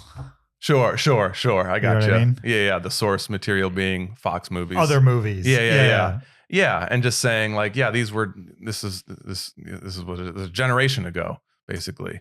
Right. Yeah, And also like we're never using these characters again. yeah, Well, we'll use the characters, just not those. those actors. Yeah, In those characters. yeah, and so yeah. Although, do you think we'll ever see, if we see another Elektra, it'll be in a Daredevil TV show, right? we did see another Elektra We did. in Elektra season and Daredevil season 2. Who played Elektra? I forget her name. Hmm. Not like a famous person, but she was good. Rosario Dawson played Nurse. Yes. So who played? This is gonna bother me. I'm looking it up. Elodie something. Am I making that up? Elodie. Elodie Young. Yeah, that's what I was gonna say, but I didn't Wow, want to be good wrong. pull. Yeah. Holy crap! I almost said young, but I was like, that's not right. Name one other thing Elodie Young is in. You got me How there. dare you? Defenders. Yeah. There you go. Same character. Defenders. Did I watch Defenders? What is Defenders? It's not worth any time What was that it? you have. It was Daredevil with Iron Fist and Jessica and Luke Cage. Jessica Jones. So it was the culmination of the 4 Netflix shows. Oh, I did see that. Okay, It was all right. They're not good, but it was all right. Yeah. That's a hard thing to do because I felt like the TV shows had clear tones. So when they brought all the characters together, the tones didn't match. I felt like they took Daredevil's tones and pushed everybody else into that. You know what I mean? Sure. Yeah. Yeah, with Luke Cage, like Luke Cage had a very specific, different tone to his show. And like Jessica Jones, there's like not a lot of action in that show. I Yeah, loved it, yeah, but there's true. not a lot of action. Yeah, in that yeah, show. true. Yeah. I hadn't even noticed that. And then what's his name? The martial Iron arts Fist. guy. I Yeah. don't even know what was going on there, but Yeah, no one does. whatever was going on in his show, it did not work in Defenders. Although I didn't dislike that. I disliked have no him connection in to Iron Defenders. He was Fist. so annoying in that show. Right, but not in his own show. Correct. Yeah. I'll agree with that. But in Defenders, he was. Yeah. I was hoping that. No, never mind. I was about to say something. I think they stupid. should bring Jessica Jones and Luke Cage into MCU Absolutely. with Daredevil. Absolutely. And recast Iron Fist. Just there's no need. I for want that. Iron Fist Why? because I love Iron Fist. You're like the only one. No. No. He had Nobody an else. ongoing for a long time. Nobody else cares. You are insane. He probably hasn't even had a comic in like 30 years. Way less than 30 years. I have one from 2010s at some point. Was it Late a 2010s. Was it a limited run or was it like an ongoing? It was an ongoing. Really? Yeah. How many issues? I don't remember. I didn't read the A whole thing. lot? Or see, you didn't. You're the Because I you're wasn't the biggest reading Iron ongoings Fist at that. fan, I'm not the biggest Iron Fist and fan. you didn't even read the whole thing. I just got the first trade. So you only got. Oh, okay. I do so not trades. issue one, but like, what? How many are in a trade? 6 usually. Okay. So you basically bought 6 Iron Fist comics. Yeah. And I have And you consider yourself a fan. an incredible run from the Immortal Iron Fist. That's by Matt Fraction and David. I don't know how to pronounce his name. David Aja. That ran for, I want to say 20 something issues. Okay. And it was incredible. That's one Big book. seller. What's that? That's one book. Yeah. One trade. So they're Well, not, one they're not very always big 6 trade. issues. They're not always 6 issues. Sometimes Well, they change. because that's a standard trade is 6 issues, and then if you have like a good complete story that's like longer than that, they'll compile it into one big one if it's a big seller. If let's say 20 comics ran a story from beginning to end, Mhm. do they cut out all the stuff that's not related to that story? What do you mean? Like the ads? No, I mean sometimes in comics you'll have like multiple storylines running. You have like not one often. you have one like in the big- Silver Age, they did that a lot. Okay. Yeah. Maybe that's when I was reading comics. But I remember like I'd read Spider-Man comics and he'd be, maybe on like And they'd be like a B story. 6-issue arc, but there's a B story that turns out to be the A story after this 6-issue arc so is over. Usually You know what I mean? those are in the trades as well.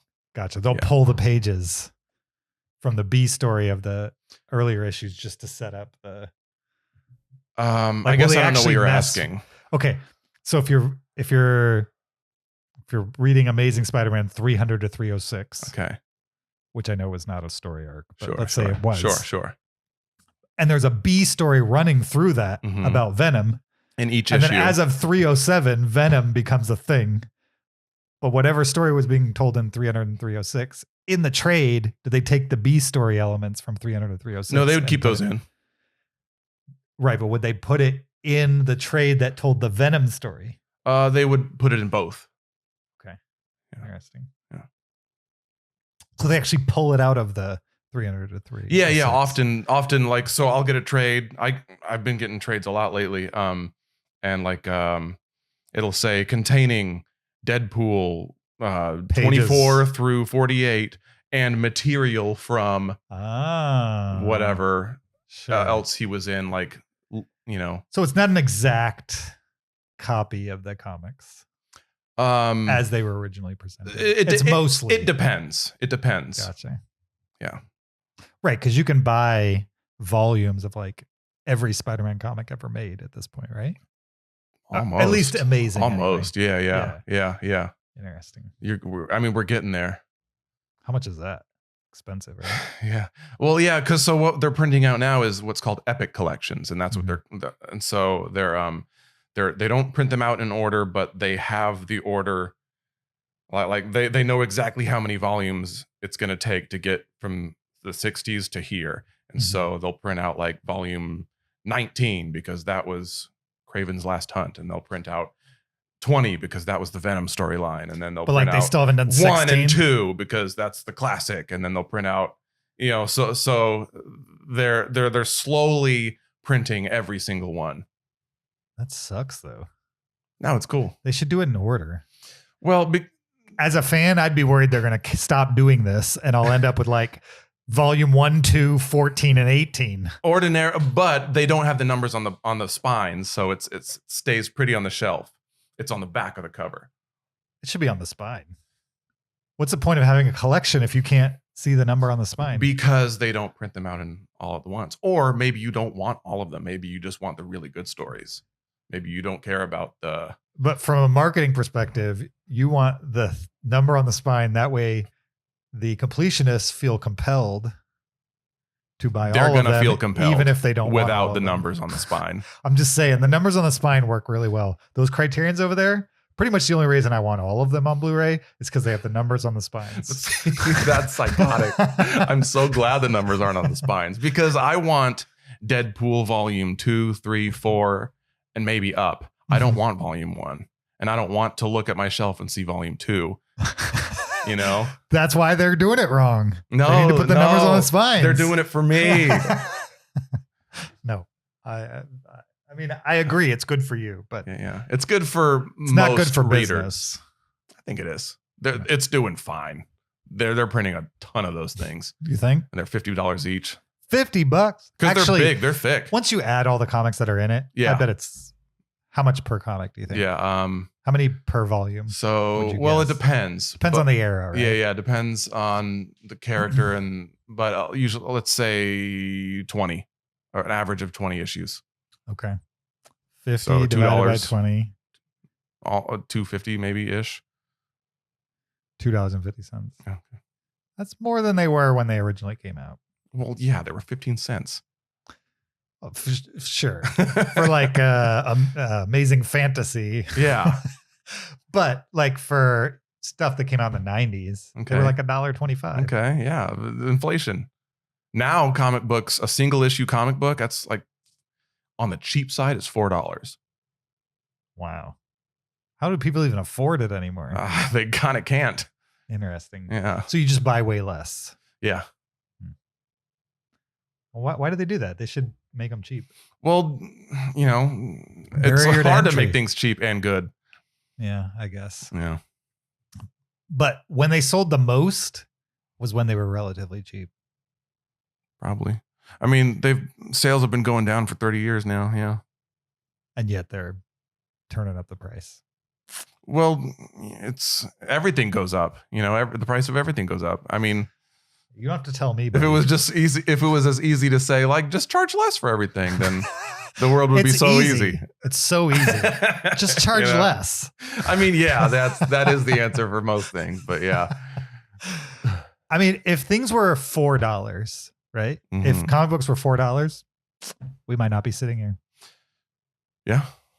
Because I don't think I'd ever have gotten into comics if each one was $4. Well, especially back then. Yeah, because back in the 90s when they were like $1.25. Because you worked an hour and got $4. No, not in my paper out. But I'm saying I cleaned house. Okay, well. Yeah. But yeah. I used to make like $70 to $80 a week in the 90s. Jeez. As a paper boy. Goodness. It was crazy. Maybe I should get into that. It's not I don't too think late. it's the same kind of system. It's got to be the same. Plus, like, who reads a newspaper anymore? Yeah. I don't even think I want to be a paper boy though. They don't have paper boys. Well, then the market is low. I don't even know how they did clean it back house because then. I will be the only one. Back then, I don't even think it was legal. Like, I vividly remember Barely legal. 13 years old, going into the local paper, San Clemente something or other. My parents had to be there, and they signed a bunch of pieces of paper. I never signed anything. I'm pretty sure they were employed by the paper. That's really funny. Even though everybody knew it was my paper route, and like they were just signing the papers. That's really funny. Basically. Yeah, yeah. And then you got emancipated. You were like an individual contractor. You were a ward of the state that day. The way you got paid is let's say you were like a paper subscriber, you would pay the paper boy. And I would get like $4 from them, and I would keep $2, and I had to give $2 to the paper, essentially, for like a week. Goodness. A week's worth of paper, $4. And so if I couldn't get a hold of the person who was getting the paper from me, I was out $4. The $2 that I had and the $2 that the paper company, whatever you call it, newspaper, had. And so there were times when I actually had to like borrow money from my parents just to pay the newspaper, because people would hear me coming and then they wouldn't answer their door. Adults. So speaking of that, I also like that Deadpool was a little more despicable in this movie than the previous two. You think he was despicable? A couple of times. How so? Maybe not despicable, What do you but mean by more despicable? despicable, but like more morally black. Like when he used nice Deadpool as a human shield. Sure. Like, well, he was already dying. Yeah. But it was funny, and he just didn't feel bad, and he was like, all right, we're doing this. Sure. And when he, kind of got Human Torch killed. Did that guy have a name? Nice Pool? Like, is that his name in the comics? I think, I mean. Is there such a thing? Not that I know of, but could be. Sure. There's too many. I can't read them all. You know what I learned? Female Deadpool. Okay, Lady Deadpool. Yeah. That was Blake Lively in the movie. That was his wife. I was waiting for some kind of a reveal. I thought it was either going to be Blake Lively or Taylor Swift, because Taylor Swift. Yeah, because that she would never be in a. She promoted it on Instagram, and so Deadpool? like everyone was like, yeah. How did she? She's friends with Blake Lively. She's like good friends with them. Okay. And so the rumors was that she's in were the movie? abound. Yes, that she was going to be in it as either Dazzler or Lady Deadpool. She would. I mean, she probably sucks at acting. Yeah, probably. But she kind of looks like Dazzler. Yeah. I could see that. Yeah, absolutely. Yeah. Another comic I have one issue of because Todd McFarlane drew the cover. Yeah, I'm gonna have to see your comics before I go. That and like, they're not in. Oh, they're not here? No, they're here, but they're like jammed into my closet. Okay. I'll bring some out so you can see them, but they're not in like a displayable way. Whatever, I'll bring them out. What was I gonna say? Nobody cares. That's so true. Anything else with Wolverine and Deadpool? We got a whole list to go through. So, I mean, yeah, okay, yeah. Okay, so you have a list. Go for it. Oh, well, first we got to finish the conversation on Wolverine and Deadpool. Final the thoughts. list. I forgot about the buddy comedies. Oh my. I know. We've been talking for 12 hours about not Deadpool. Hour and 40 minutes. Yeah. All right. Final thoughts. Deadpool and Wolverine. Final thoughts. I really enjoyed it. I really loved it. As a comic book fan, as a Deadpool fan, as a grudging, Fox universe watcher.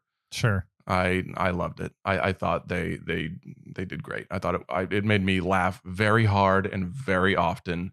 Sure. And what's better than that? I mean, I generally agree that I laughed, and that's hard to do, I would say. Like, for me to consistently laugh through a movie, probably one of the better comedies I've seen. Forget the superhero part. Yeah. Better comedies I've seen in quite a while. Mm. I think you probably have to like these types of movies For sure. to think it's funny at all. Yeah.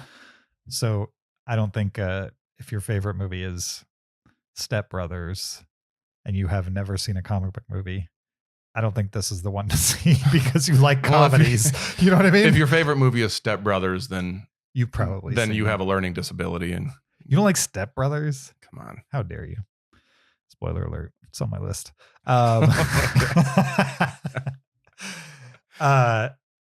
Yeah. So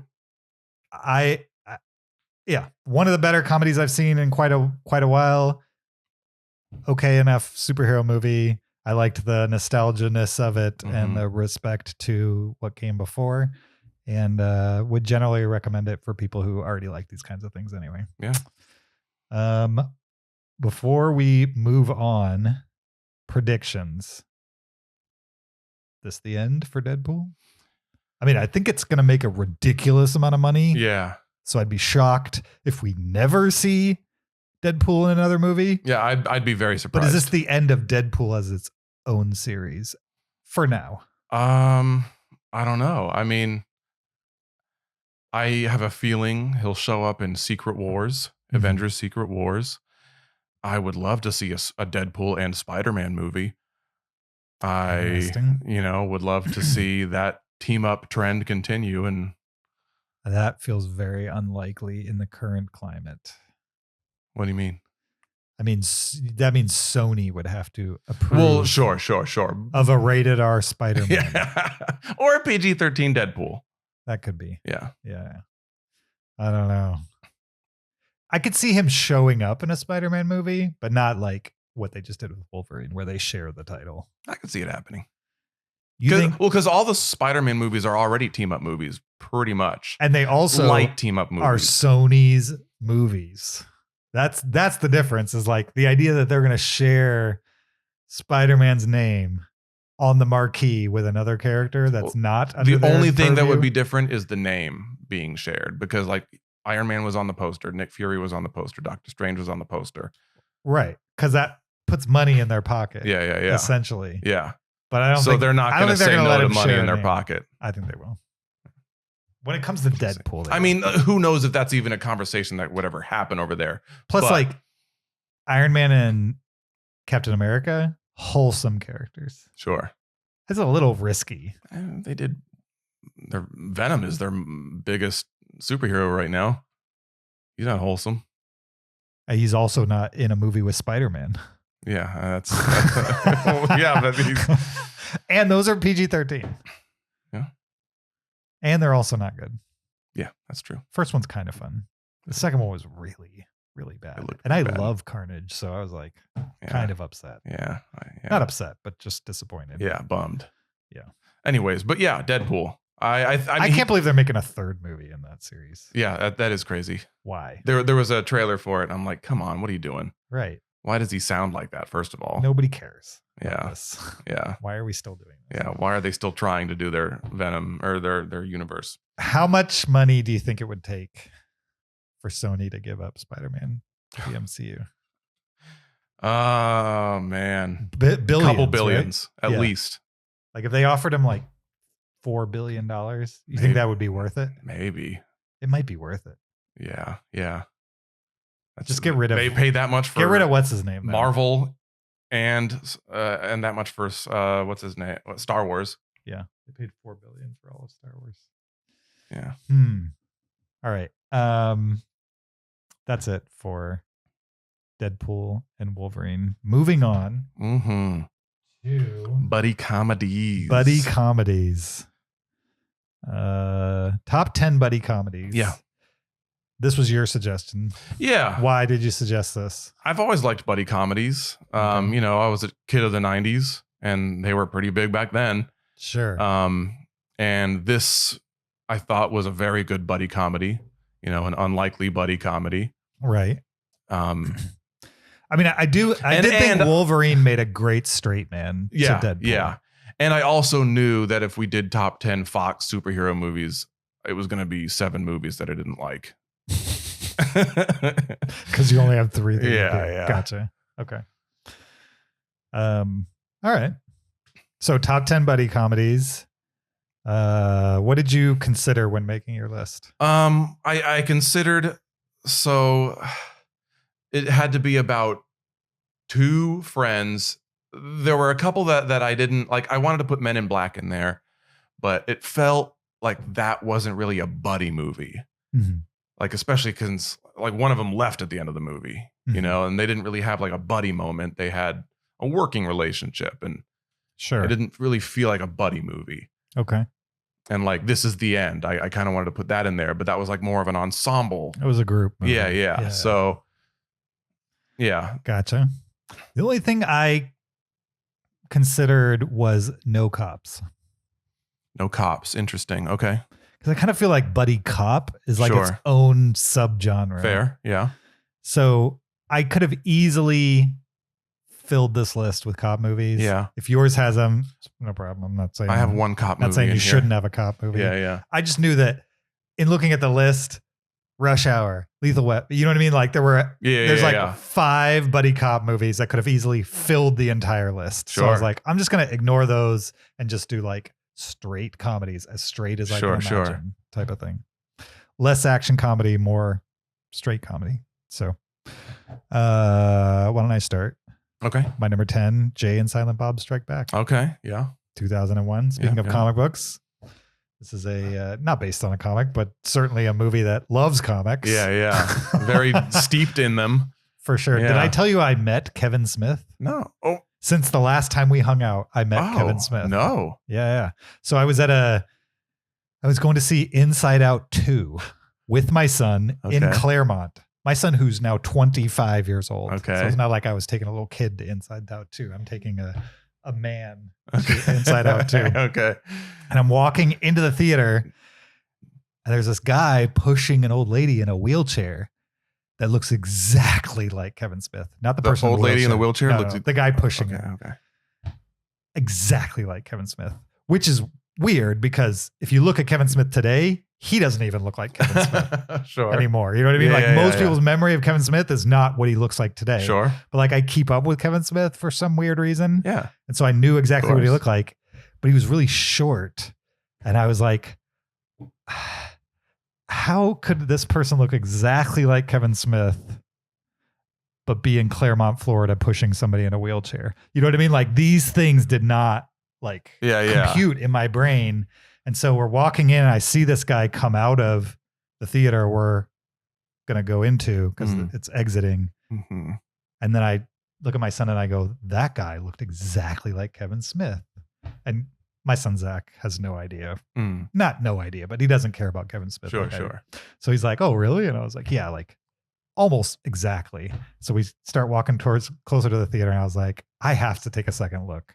So I walk back. Now the guy's turned around backwards because he's leaving the theater and backing out of the doors because if you're pushing somebody in a wheelchair, you don't push them straight forward.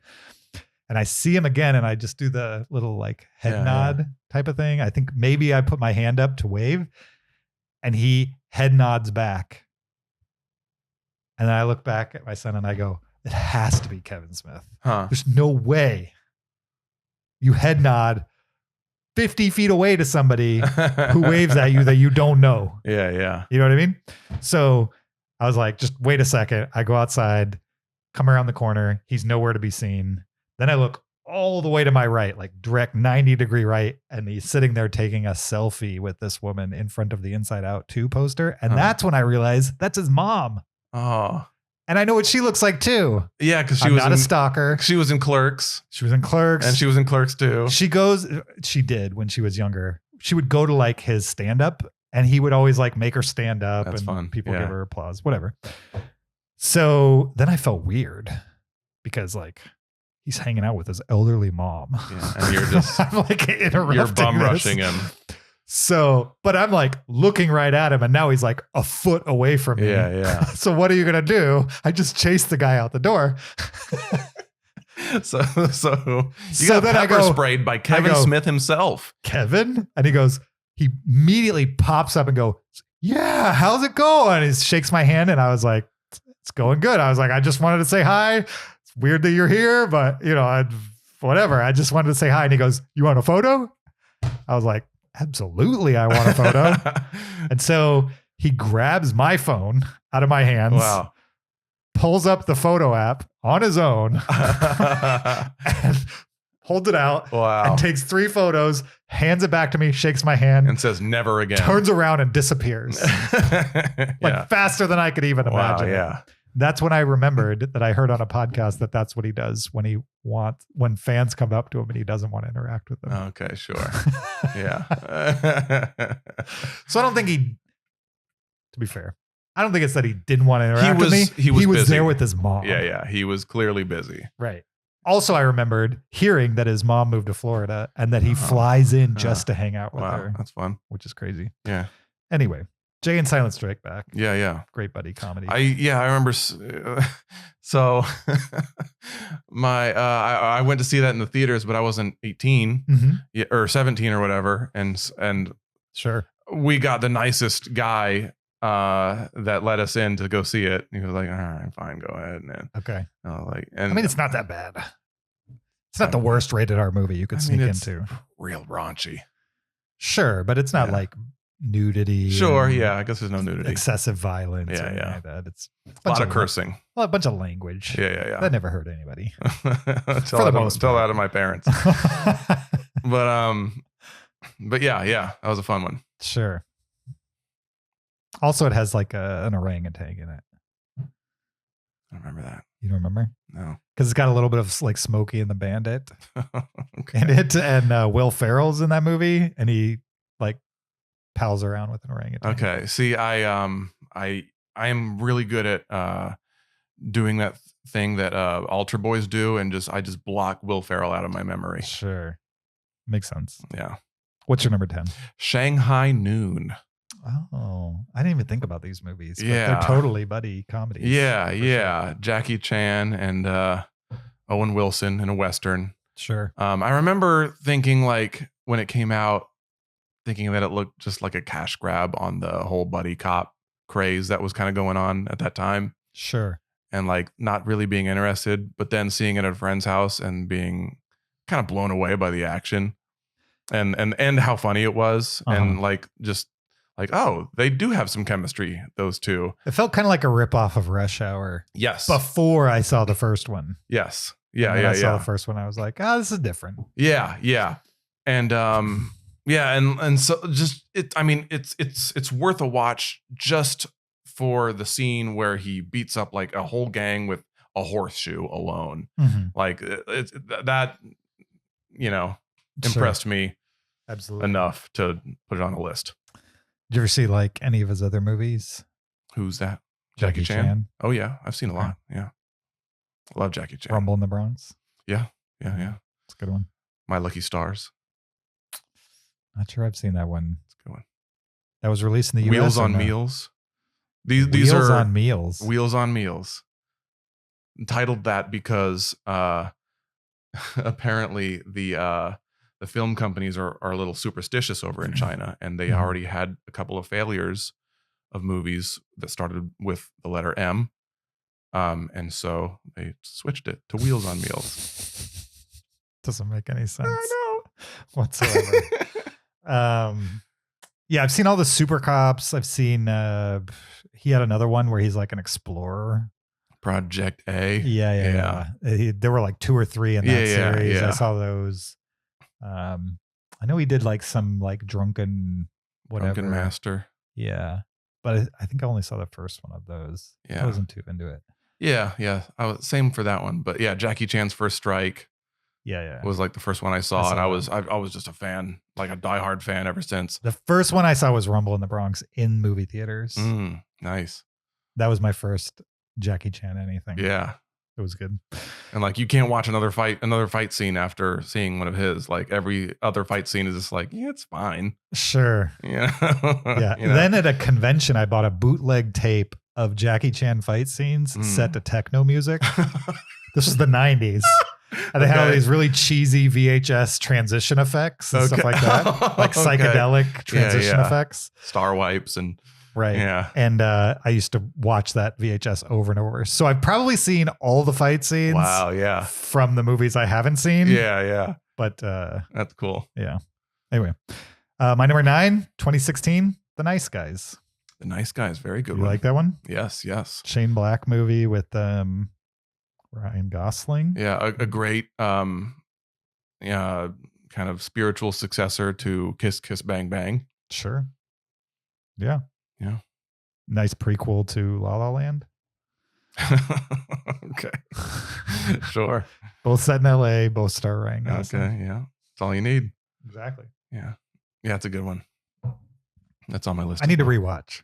Yeah, me too. I haven't seen it since 2016. Yeah, me too. But I like have fond memories. yes, I remember that are just, not specific. Yeah, but like I every now and then I'll see like clips of it like on TikTok or something, and like, oh my god, that's the funniest movie of all time. Sure. Like how have I not watched it again? It's the only. I'm going to jail for that. It's the last movie Shane Black was funny, Sure. or that he directed that was funny. Yeah. He did like Predator. Yeah, the the Predator Predator. reboot Yeah. and Iron Man 3. Yeah. Another not great MCU movie. I'd say Iron Man 2 is better than Iron Man 3. No. Yes, absolutely. It goes 1, 3, 2. My number 9 is The Unbearable Weight of Massive Talent. Oh, speaking of Ghost Rider. Yeah, Nicolas Cage Yeah, and Pedro Pascal sure. formed a fun buddy relationship in that one, Sure. you know, and the movie just blew my mind. I loved it. Really? I loved that movie. Nice. So good. I enjoyed it. I don't remember what I gave it, but Yeah, him talking to his younger self is like one of the highlights of that year for me. sure. The Nicolas Cage room was funny too. Yeah. How he was like obsessed. What a Pedro Pascal's character is like Yeah. obsessed with him. And their conversations were really funny Sure. and charming. 3.5. I liked it as much as I liked Okay. Deadpool well, and Wolverine. yeah, I like that one. 2.5 is like Neutral. 2.5 is like average. Like That's like right in the middle. it's Neutral. like right in the middle. So Yeah, 3.5 is pretty good. Yeah. A whole extra star. My number 8 from 1989, Weekend at Bernie's. Okay, I have not seen that one, What? but I know of it. Yeah. I have literally zero clue how it would play today. Because it's an 80s, it's late 80s, but it's an Yeah. 80s comedy. Yeah. And Where you could do anything in a movie and call it a comedy. I was like 12. Yeah. The first time I saw it, I was constantly on cable, constantly around that time. And so I'm not sure how much the slapsticky comedy would play as an adult. I haven't seen it since probably I was a teenager. So, but my memory of it is that it's hilarious. And it's definitely like 2 guys having to deal with a dead body. Okay. So, Yeah. my number 8. Yeah. All right. My number 8 is I Love You, Man Okay. with Paul Rudd and Jason Segel. Another one I need to revisit because people really like that movie and I don't care about it. Okay. Why should I care about it? Because I relate to it. I mean, Mhm. it's hard to make friends as an adult.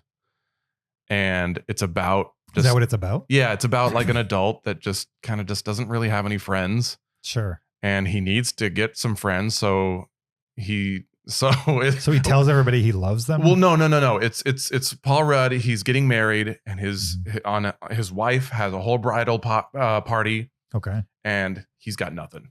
He's got no one. And so he's like, I need some friends. Sure. He literally says that. Because he overhears people like talk. I think his best friend is his mom, and it's like, oh, that's sad. and he's like, I need some friends. And so it's basically him trying to get friends, and then like he stumbles upon this guy that's just effortless, sure, and just never neurotic and nervous as he is, and then the friendship that happens there, and it's very funny. It's because he's very awkward and just too in his head all the time, and it's funny watching him try to be nonchalant. Need to rewatch it. I mean, it's Paul Rudd, like he's. Just at his worst, he's charming. He's charming, yeah. Sure. I'm not against it, but I'll probably never get to it. Fair. A movie I will get to, though, it's my number 7 from 2007. Superbad. Superbad, yeah. When's the last time you watched that one? Hasn't been too long. Okay. It's not like I saw it in 2007, never watched it. Yeah.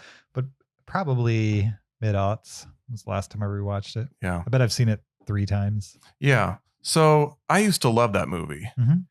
And I rewatched it like within the last 5 years or so. Mm-hmm. And I was shocked at how unfunny I found it. Really? Yeah. Like I remember it being like one of the funniest movies ever. Wait, you saw it once, then didn't see it? I saw it for like a couple of time. times when it came out. Okay. At least twice. Okay. And then didn't watch it for a long time. Rewatched it. I was like, yeah, I haven't seen that in a while. I'll watch that. And I'm like, God, I'm just cringing.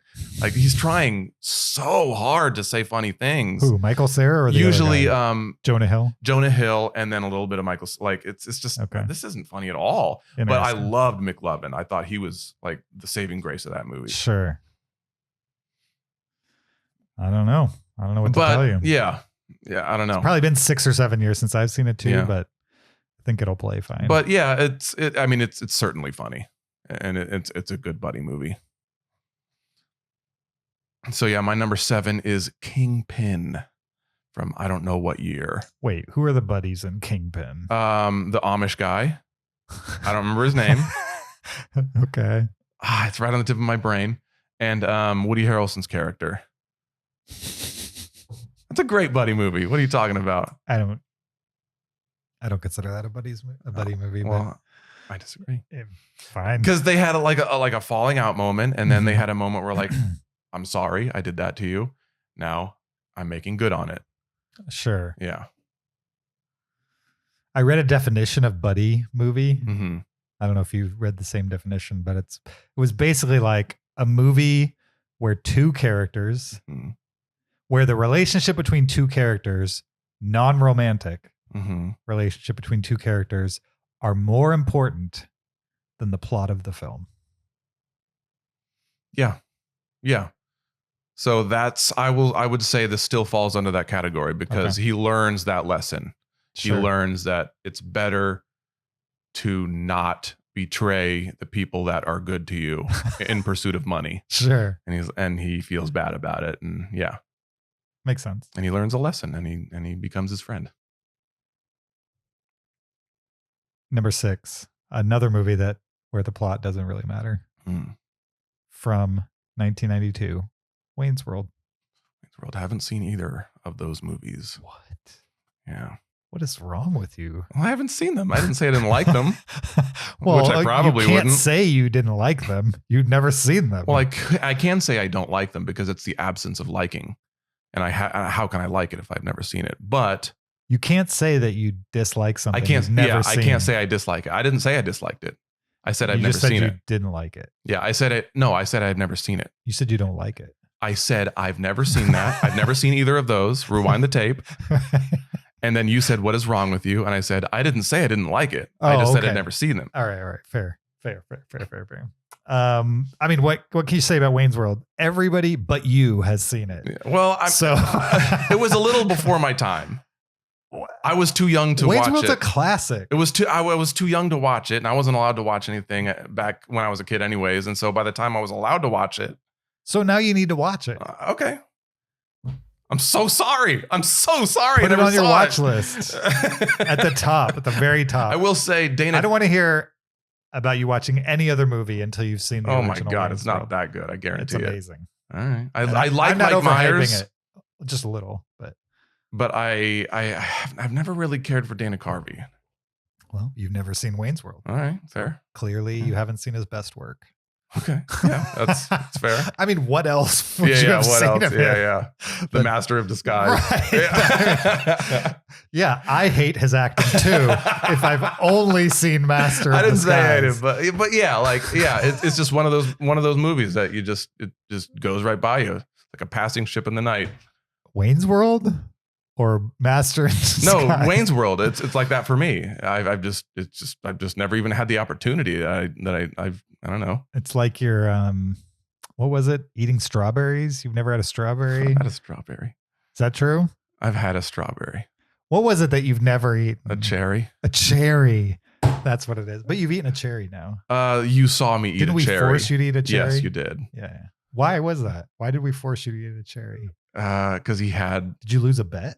no. He said you got to try cherry. I have these cherries. They're really expensive. You got to try one of these cherries, and it was really Right. gross. Right. He's like, if you're gonna like a cherry, you're gonna like this one. Right. But he hit you with like the aged, soggy, It was gross. It was nasty. like syrupy one. Yeah, You need yeah, to yeah. eat like a normal cherry. normal, brokey, maraschino cherry. Sure. But yeah, okay. My number 6 is The Nice Guys. Oh, cool. Yeah. I mean, that movie, like you said, I kind of don't remember. I it. doubted we were gonna double it all. Sure, yeah, because there's so many. But like, I remember the feeling of loving it so much that I need to watch that movie again. And I remember there was a it's kid in it, and the kid was actually not annoying. yeah. Like a good part of the movie. I believe he went on to be in Iron Man 3. I thought it was a girl. Aren't they trying to save a Maybe. little girl? I was wasted when I saw that movie. I don't know. That's your answer to everything when you can't remember something. Yeah, I was high on angel I'm dust. pretty sure it's a little girl. Find her niece. Okay. Yeah, you're right. For once. Can you say that again? Sure can. My number 5 from 2008, Step Brothers. Okay. Spoiler alert. Oh, sad. This movie's awesome. You're crazy. Everybody loves Step Okay, Brothers. so I had never seen it until kind of recently. The people in my work were watching berating it. you for not. No, having they were seen Step watching Brothers?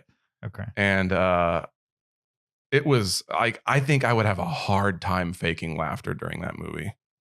You're crazy. It's It's so good. Will It's Ferrell easily Will Ferrell's is best movie. unwatchable. He is unwatchable No. in my eyes. No.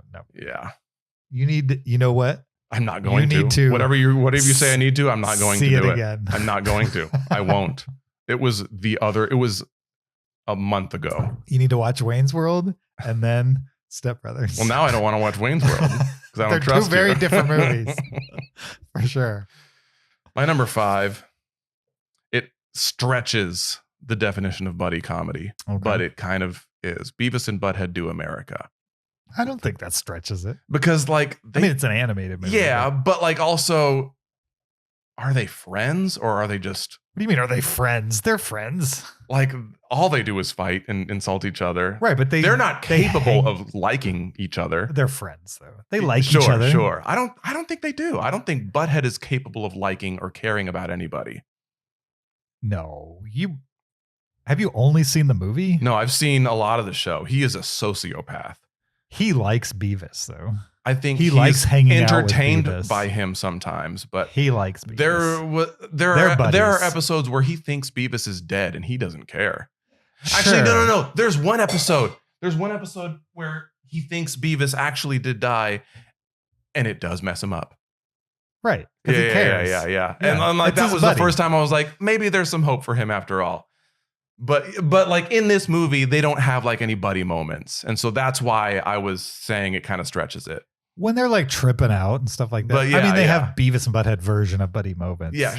Yes. Yeah. And that's the only reason I was saying it stretches it, because of the nature of who they are. Like they're not Sure. deep thinkers, or feelers really. They're too stupid to care deeply about anything.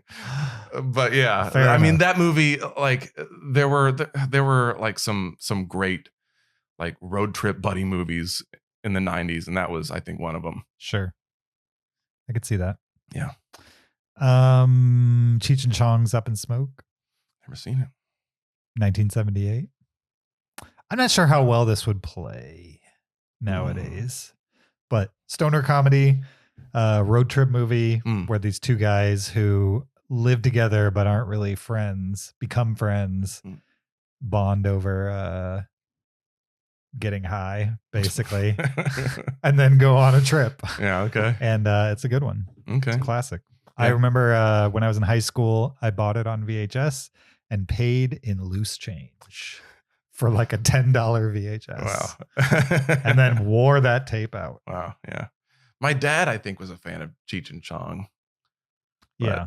I used to have a Dr. Demento CD. You know who that is? Yeah. The guy who broke Weird Al. Yep. That's what he's most famous for. Yeah. But he had a CD that had like a bunch of classic bits that he used to play on his radio show. And one of them was Earache My Eye from Cheech and Chong's Up in Smoke. Like they Okay. literally took a little musical section from Up in and just Smoke played it a bunch. and they played it on on his radio show. And so I think part of my love for Cheech and Chong's Up in Smoke was listening to that tape Sure. when I was a kid. Sure. Did you see that Weird Al movie? Yeah. Okay. I liked it. Good. Yeah. Yeah. It's the right way to make a Weird Al movie. Yep. Because you can't make a serious No. Weird Al movie. No, of course not. So you make a Weird Al movie that's a parody of Weird Al. Essentially. That's a parody of biopics. Right. Yeah. Exactly. Yeah. All right. My number 4, another road trip comedy, Tommy Boy. Okay. Yeah. It's a good one. Yeah. I was kind of shocked that I was allowed to watch that as a kid. Sure. But like there's like no cursing in it. So I think that's why. But like, yeah, it's There's some mean stuff though. yeah. Like fat guy and a little guy Yeah. and stuff But like that. yeah, they didn't care about that. Depends on how strict your parents are. Yeah. But yeah, I mean, if you're gonna watch anything with Chris Farley, it's gonna be that one. Or David Spade. Yeah, or David Spade. It's got to be. Like they're at their best in that movie. Yeah. Absolutely. They did a couple other ones. They did Black Sheep. Black Sheep. Not yeah. as good, for sure. Yeah, correct. I think that was it. Really only 2. Because he did. Because they're another- like forever linked. Yeah. Because Probably because of SNL. Tommy Boy. Well, they did SNL together. and because of Tommy Boy. Yeah. Right. Interesting. But yeah. Good one. My number 3, 2019, Booksmart. Booksmart. I didn't see it. You should see that. Yeah, that's what I'm told. I think you'll like Booksmart. Yeah. It's good Like comedy. the actors in it. It does things that Superbad could only wish it could do, Sure. even though they're similar movies. Yeah. You got 2 young people in high school who are like kind of sick of being treated like kids. You know what I mean? And they're like at that Yeah. age where they're trying to do adult things, but Yeah. they're still kids, basically. And then the difference between Superbad and Booksmart, in my opinion, is that the relationship between the 2 people is more believable, and by the end of it, there's an emotional payoff. Whereas in Superbad, it Kind of not. stays comedy Yeah. through the whole sure. thing. All right. With Booksmart, you get the feeling that the 2 girls at the core of the movie have grown up some by Cool. the end of it. All right. My number 3 is Deadpool and Wolverine. I'd Oh, like to get I in didn't even and talk consider about this. that. Just because I didn't remember to Yeah, consider it. But yeah, I mean, I feel like it was a good buddy movie. Like like he just did not want to be a buddy, and then by the end, he was a buddy. And I like Sure. that. I like that little arc. It definitely is a buddy movie. Mhm. I don't have a problem with it being on your list, but Oh, good. I see it as more of like a parody film than like a buddy movie. Interesting. Didn't really parody any films. parodied all the films, like all superhero movies. No, I don't think so. That's like Made fun of them, that's but like it didn't parody Deadpool's whole them. thing. You're right. Maybe it's not a parody, Yeah. but it's a, I don't know what you'd call it. Yeah, me neither. My number 2, speaking of non-parodies, 1994's Dumb and Dumber. Okay. Yeah. Not a parody. No, not a parody of anything. A road trip movie, buddy Yeah. movie. Yeah. Not a cop movie. Probably And, the best Jim Carrey movie, in my opinion. I don't even think that's an opinion. I think that's a fact. Sure. I can't think of he has some good ones. He has Okay. some great ones. Yeah. Best Jim Carrey comedy. Yes. Oh, sure. But the Truman Show. Yeah. It's kind of amazing, but not like a comedy. Yeah. It has yeah. comedic moments, but it's Yeah. not the same thing. Yeah. Man on the Moon, also good. Mhm. Drama, Yeah. not comedy. Even with funny moments. Yeah. I don't know. Well, I mean, you can't. Dumb and Dumber is amazing. You can't No, no, recreate Andy Kaufman without being funny. I agree. So what I'm saying is, but yeah, drama. I wasn't criticizing an opinion on that movie. Mm. I was thinking that Ace Ventura is pretty funny. It's very funny. I don't know if it's funnier than Dumb and Dumber. I don't think so. But it's pretty funny. yeah. Especially When Nature Calls. Yeah. Yeah. When Nature Calls is so much better than the original Ace Ventura movie. I would probably agree, if only just for the fact that there's some problematic jokes in There's Ace so Ventura. many. Yeah. I was There's like, so many in "Ugh." both of them. Yeah. They're very different. Like the trans jokes and stuff like that in the first one are like way. You're like, what? They would never do that today. Yeah. No. But like the second one has a bunch of jokes in it too that are like about Aborigines. Oh, okay. Sure. You know what I mean? Yeah. Natives. Okay. Stuff like that. Yeah, that yeah. You just You're probably right. wouldn't put in a movie today. Yeah. No matter Yeah. what. Better not to. But I liked it. All right. My number 2 is Rush Hour. Oh, I thought you were going to say Rush, the Ron Howard racing movie. It's like, who are the buddies in that? My number 2 is Rush Limbaugh in. Right. Rush Hour. I would have put Rush Hour 2 somewhere on this list, but I thought I'd just put them both into one because Zach style. I wanted to throw another movie in here. Sure. But yeah, I mean, that movie. I was going to do that with Dumb and Dumber too, but Okay. I didn't. Dumb and Dumber. That movie's That was- awful. I know. Okay. I was joking. Okay. Okay. Thank God. Which is something that they didn't know how to do in that movie. But yeah, Rush Hour, it's, what can you say about it? It's the buddy cop movie. Sure. Like, I don't think any of the other ones really. You know what's sad? I don't Aren't- remember any of the Rush Hour movies. Wow. I've seen all 3. Don't really Yeah, remember yeah. them. I have them on Blu-ray. I don't remember 3 much at all, Yeah. but number 1 and 2, those left a mark on me. I need to rewatch them. Yeah. I definitely have access to them, but I just haven't sat down and Yeah. rewatched. I only saw each one in a theater, and that's it. Oh, wow. Really? That's probably why I don't remember them. Man. Yeah. Yeah. Then it's been like 20 years. Yeah. I mean, since the those are first good one. movies. When did the first Rush Hour come out? like 97, 8? So it's been like 25 years. Yeah. 98. Wow. Oh, you have a good memory for dates. Number 1, Mm-hmm. my favorite buddy movie of all time is from 2004, and it's called Shaun of the Dead. Okay. It's a sad buddy movie. You got Simon Pegg and Nick Frost. Yeah. Sad. It's One of not them doesn't sad. live. Sure, but it's a zombie movie, and it's at the very end. Yeah. But like a buddy movie, I would hope that both of the buddies live at the end. No, good buddy movies, you care that one of them doesn't live. Well, yeah. I'm saying that's why it's sad, because you care. It's not sad. It's effective. Sad?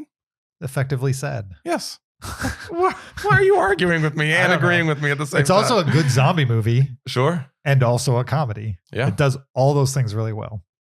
That's why I like it. Yeah, I My liked number it. 1. My number 1, Dumb and Dumber. Oh, nice. Yeah. We doubled up on 2 of them. Yeah. Yeah. Nice Guys and Dumb and Dumber. Yeah. Dumb and 2 Dumber was the very first. different movies. Well, yeah. Yeah. Yeah. At least in tone. Anyway. Sure, yeah. But I mean, like that, it's a classic. Sure. It's one of the funniest movies, If it's- I think ever. If it's my number 2 and your number 1, that makes it the best buddy comedy ever, right? That's true. Yeah, by Mhm. anyone's standards. Pretty much anyone's. Yeah, Yeah. Anybody who's seen both of It's those. now official. Um, But yeah, I mean, Jim Carrey's, I think, his funniest movie. And like, who knew that Jeff Daniels could do that? Hasn't really done that since. how many times have you seen the Dumb and Dumber sequel? The sequel, Mhm. Dumb and Dumber 2. Yeah. Not Dumb and Dumberer, but Dumb and Dumber 2. I've seen it, I think, twice. Did you see Dumb and Dumberer? Yes, I did. I saw it once. I in saw the it theater. once and never again. Yeah, Will right. I ever? Oh, I'll see it again. Why? Because I You're want a to. masochist. Yeah, I want to prove to Yeah. myself that it's bad. You have other movies that you can watch though. Good. Right. That you know No. are probably That's the kind good. of movie that I will half watch, meaning like it'll be on in a room while I'm working. That's or mean to something. your dog too. Like, why are you doing that to your He precious doesn't little care. dog? He's asleep. Still, just the thought of. He does not care. I If feel he like knew the things I I watched, feel like I'm going to call the cops on you, and He they're would going hate to me. arrest you for this. he already thinks I'm a stalker. Yeah. But I'd take photos of him constantly. Okay. Yeah. That dog has no privacy He's a whatsoever. sweetie. Okay, so we've determined Dumb and Dumber best buddy comedy of all time. Mhm. Don't contradict that if you're listening to this, because Yeah. we know it to be true. Commented on YouTube. Sure, along with the size of our noses. Which I think I got You to didn't be wear there. glasses. No, Do you ever wear glasses? I've never worn glasses. For some reason, I thought you were a glasses guy. No, I have. Hmm. Last time I checked, it was 2010. 2010. Yeah. I have 2020 vision when I wear glasses. Mm. That's impressive. I know. Yeah. It really is. Wow. Not many people can say Yeah. that. When I wear glasses, my vision is very bad. So you got Really? me beat. That is. Yeah. That's true. Thank you for listening or watching this episode of the Cinereelists. Do both. It's been episode 642. Yeah. The only episode 642 that will Jeez. ever There's be never recorded. going to be another one. There will never be another one. That's a shame. We appreciate your listenership. Don't forget there's a video version of this podcast on YouTube. You could support us on Patreon. You could leave us an Apple Podcast review, just like Luke did back in 2016. Oh, I actually. did? I don't know. Okay. I'm assuming you did. If you didn't, you should do it. Maybe. I'm busy. It should be like, I used to love this podcast. I used to listen to it and be on it all the time. Yeah. Then I took a 7-year break. Now I'm back and leaving this review. Yeah. James told me to. Yeah, go leave a review on Apple Podcasts. We appreciate that. Send us a listener email, heyguys@cinereelists.com. You could also follow the podcast on Twitter, Instagram, Facebook, or TikTok at Cinereelists. Or you could follow me on my personal Twitter, Letterboxd, or Blue Sky account. Do you know what that is? The new Twitter. It's a new Twitter. Yeah. At YoJRB. Where can the listeners follow you? I'm at Crafty McVillain on whatever you want. Sure. Not on Twitter. Go to YouTube, look up Luke versus Luke. No, don't. No. That way, if he forgot to take them down, they will still be there. No. Actually, I want to plug two of my friends' things. Okay. My friend Mac, he has a video game podcast called the Game Treasure Podcast. Go look that up. He's fun. What do they do on that? They talk about video games. They a lot of retro ones. Nice. A lot of mixed bag, a lot of indie new games. Do I know this person? Have I met them? You saw him in my play. Okay. Yeah. How to eat a bear? How to Eat a Bear. Yeah. Right. That was good. Thank you. I really needed that. We need a like a video version of that. Did you ever tape it? Kind of, just from a Okay. phone. Sure. No, Yeah. no microphones. So No. that's the hard part. Yeah. It doesn't have good audio. There's Yeah. no point. Yeah, get out of here with that. And also, if you're going to be in Scotland in August, go see my friend's show. It's called The Basement Entertainer. She worked really hard on this show. It's very, very good. It kind of blew me away. So This is a stage play? it's a stage play. It's a one-woman show, Okay. pretty much. And it's What's it called? The Basement Entertainer.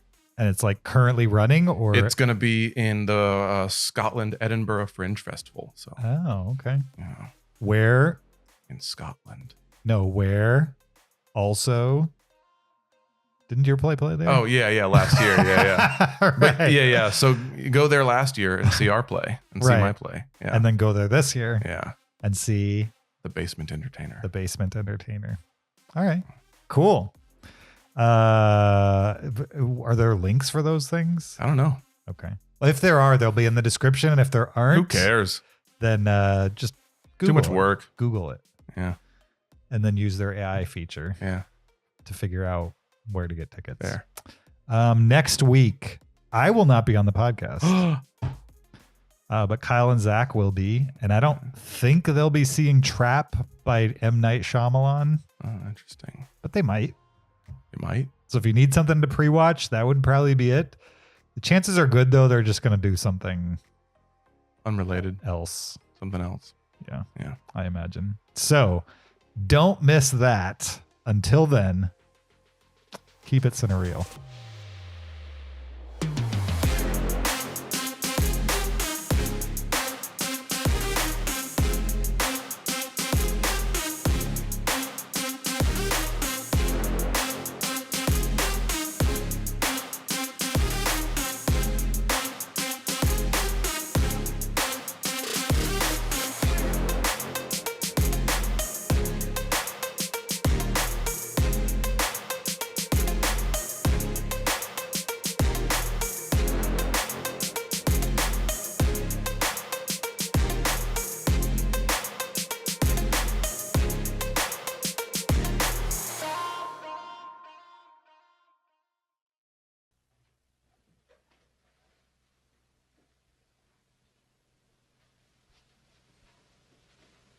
You're still here? It's over. Go home. Go.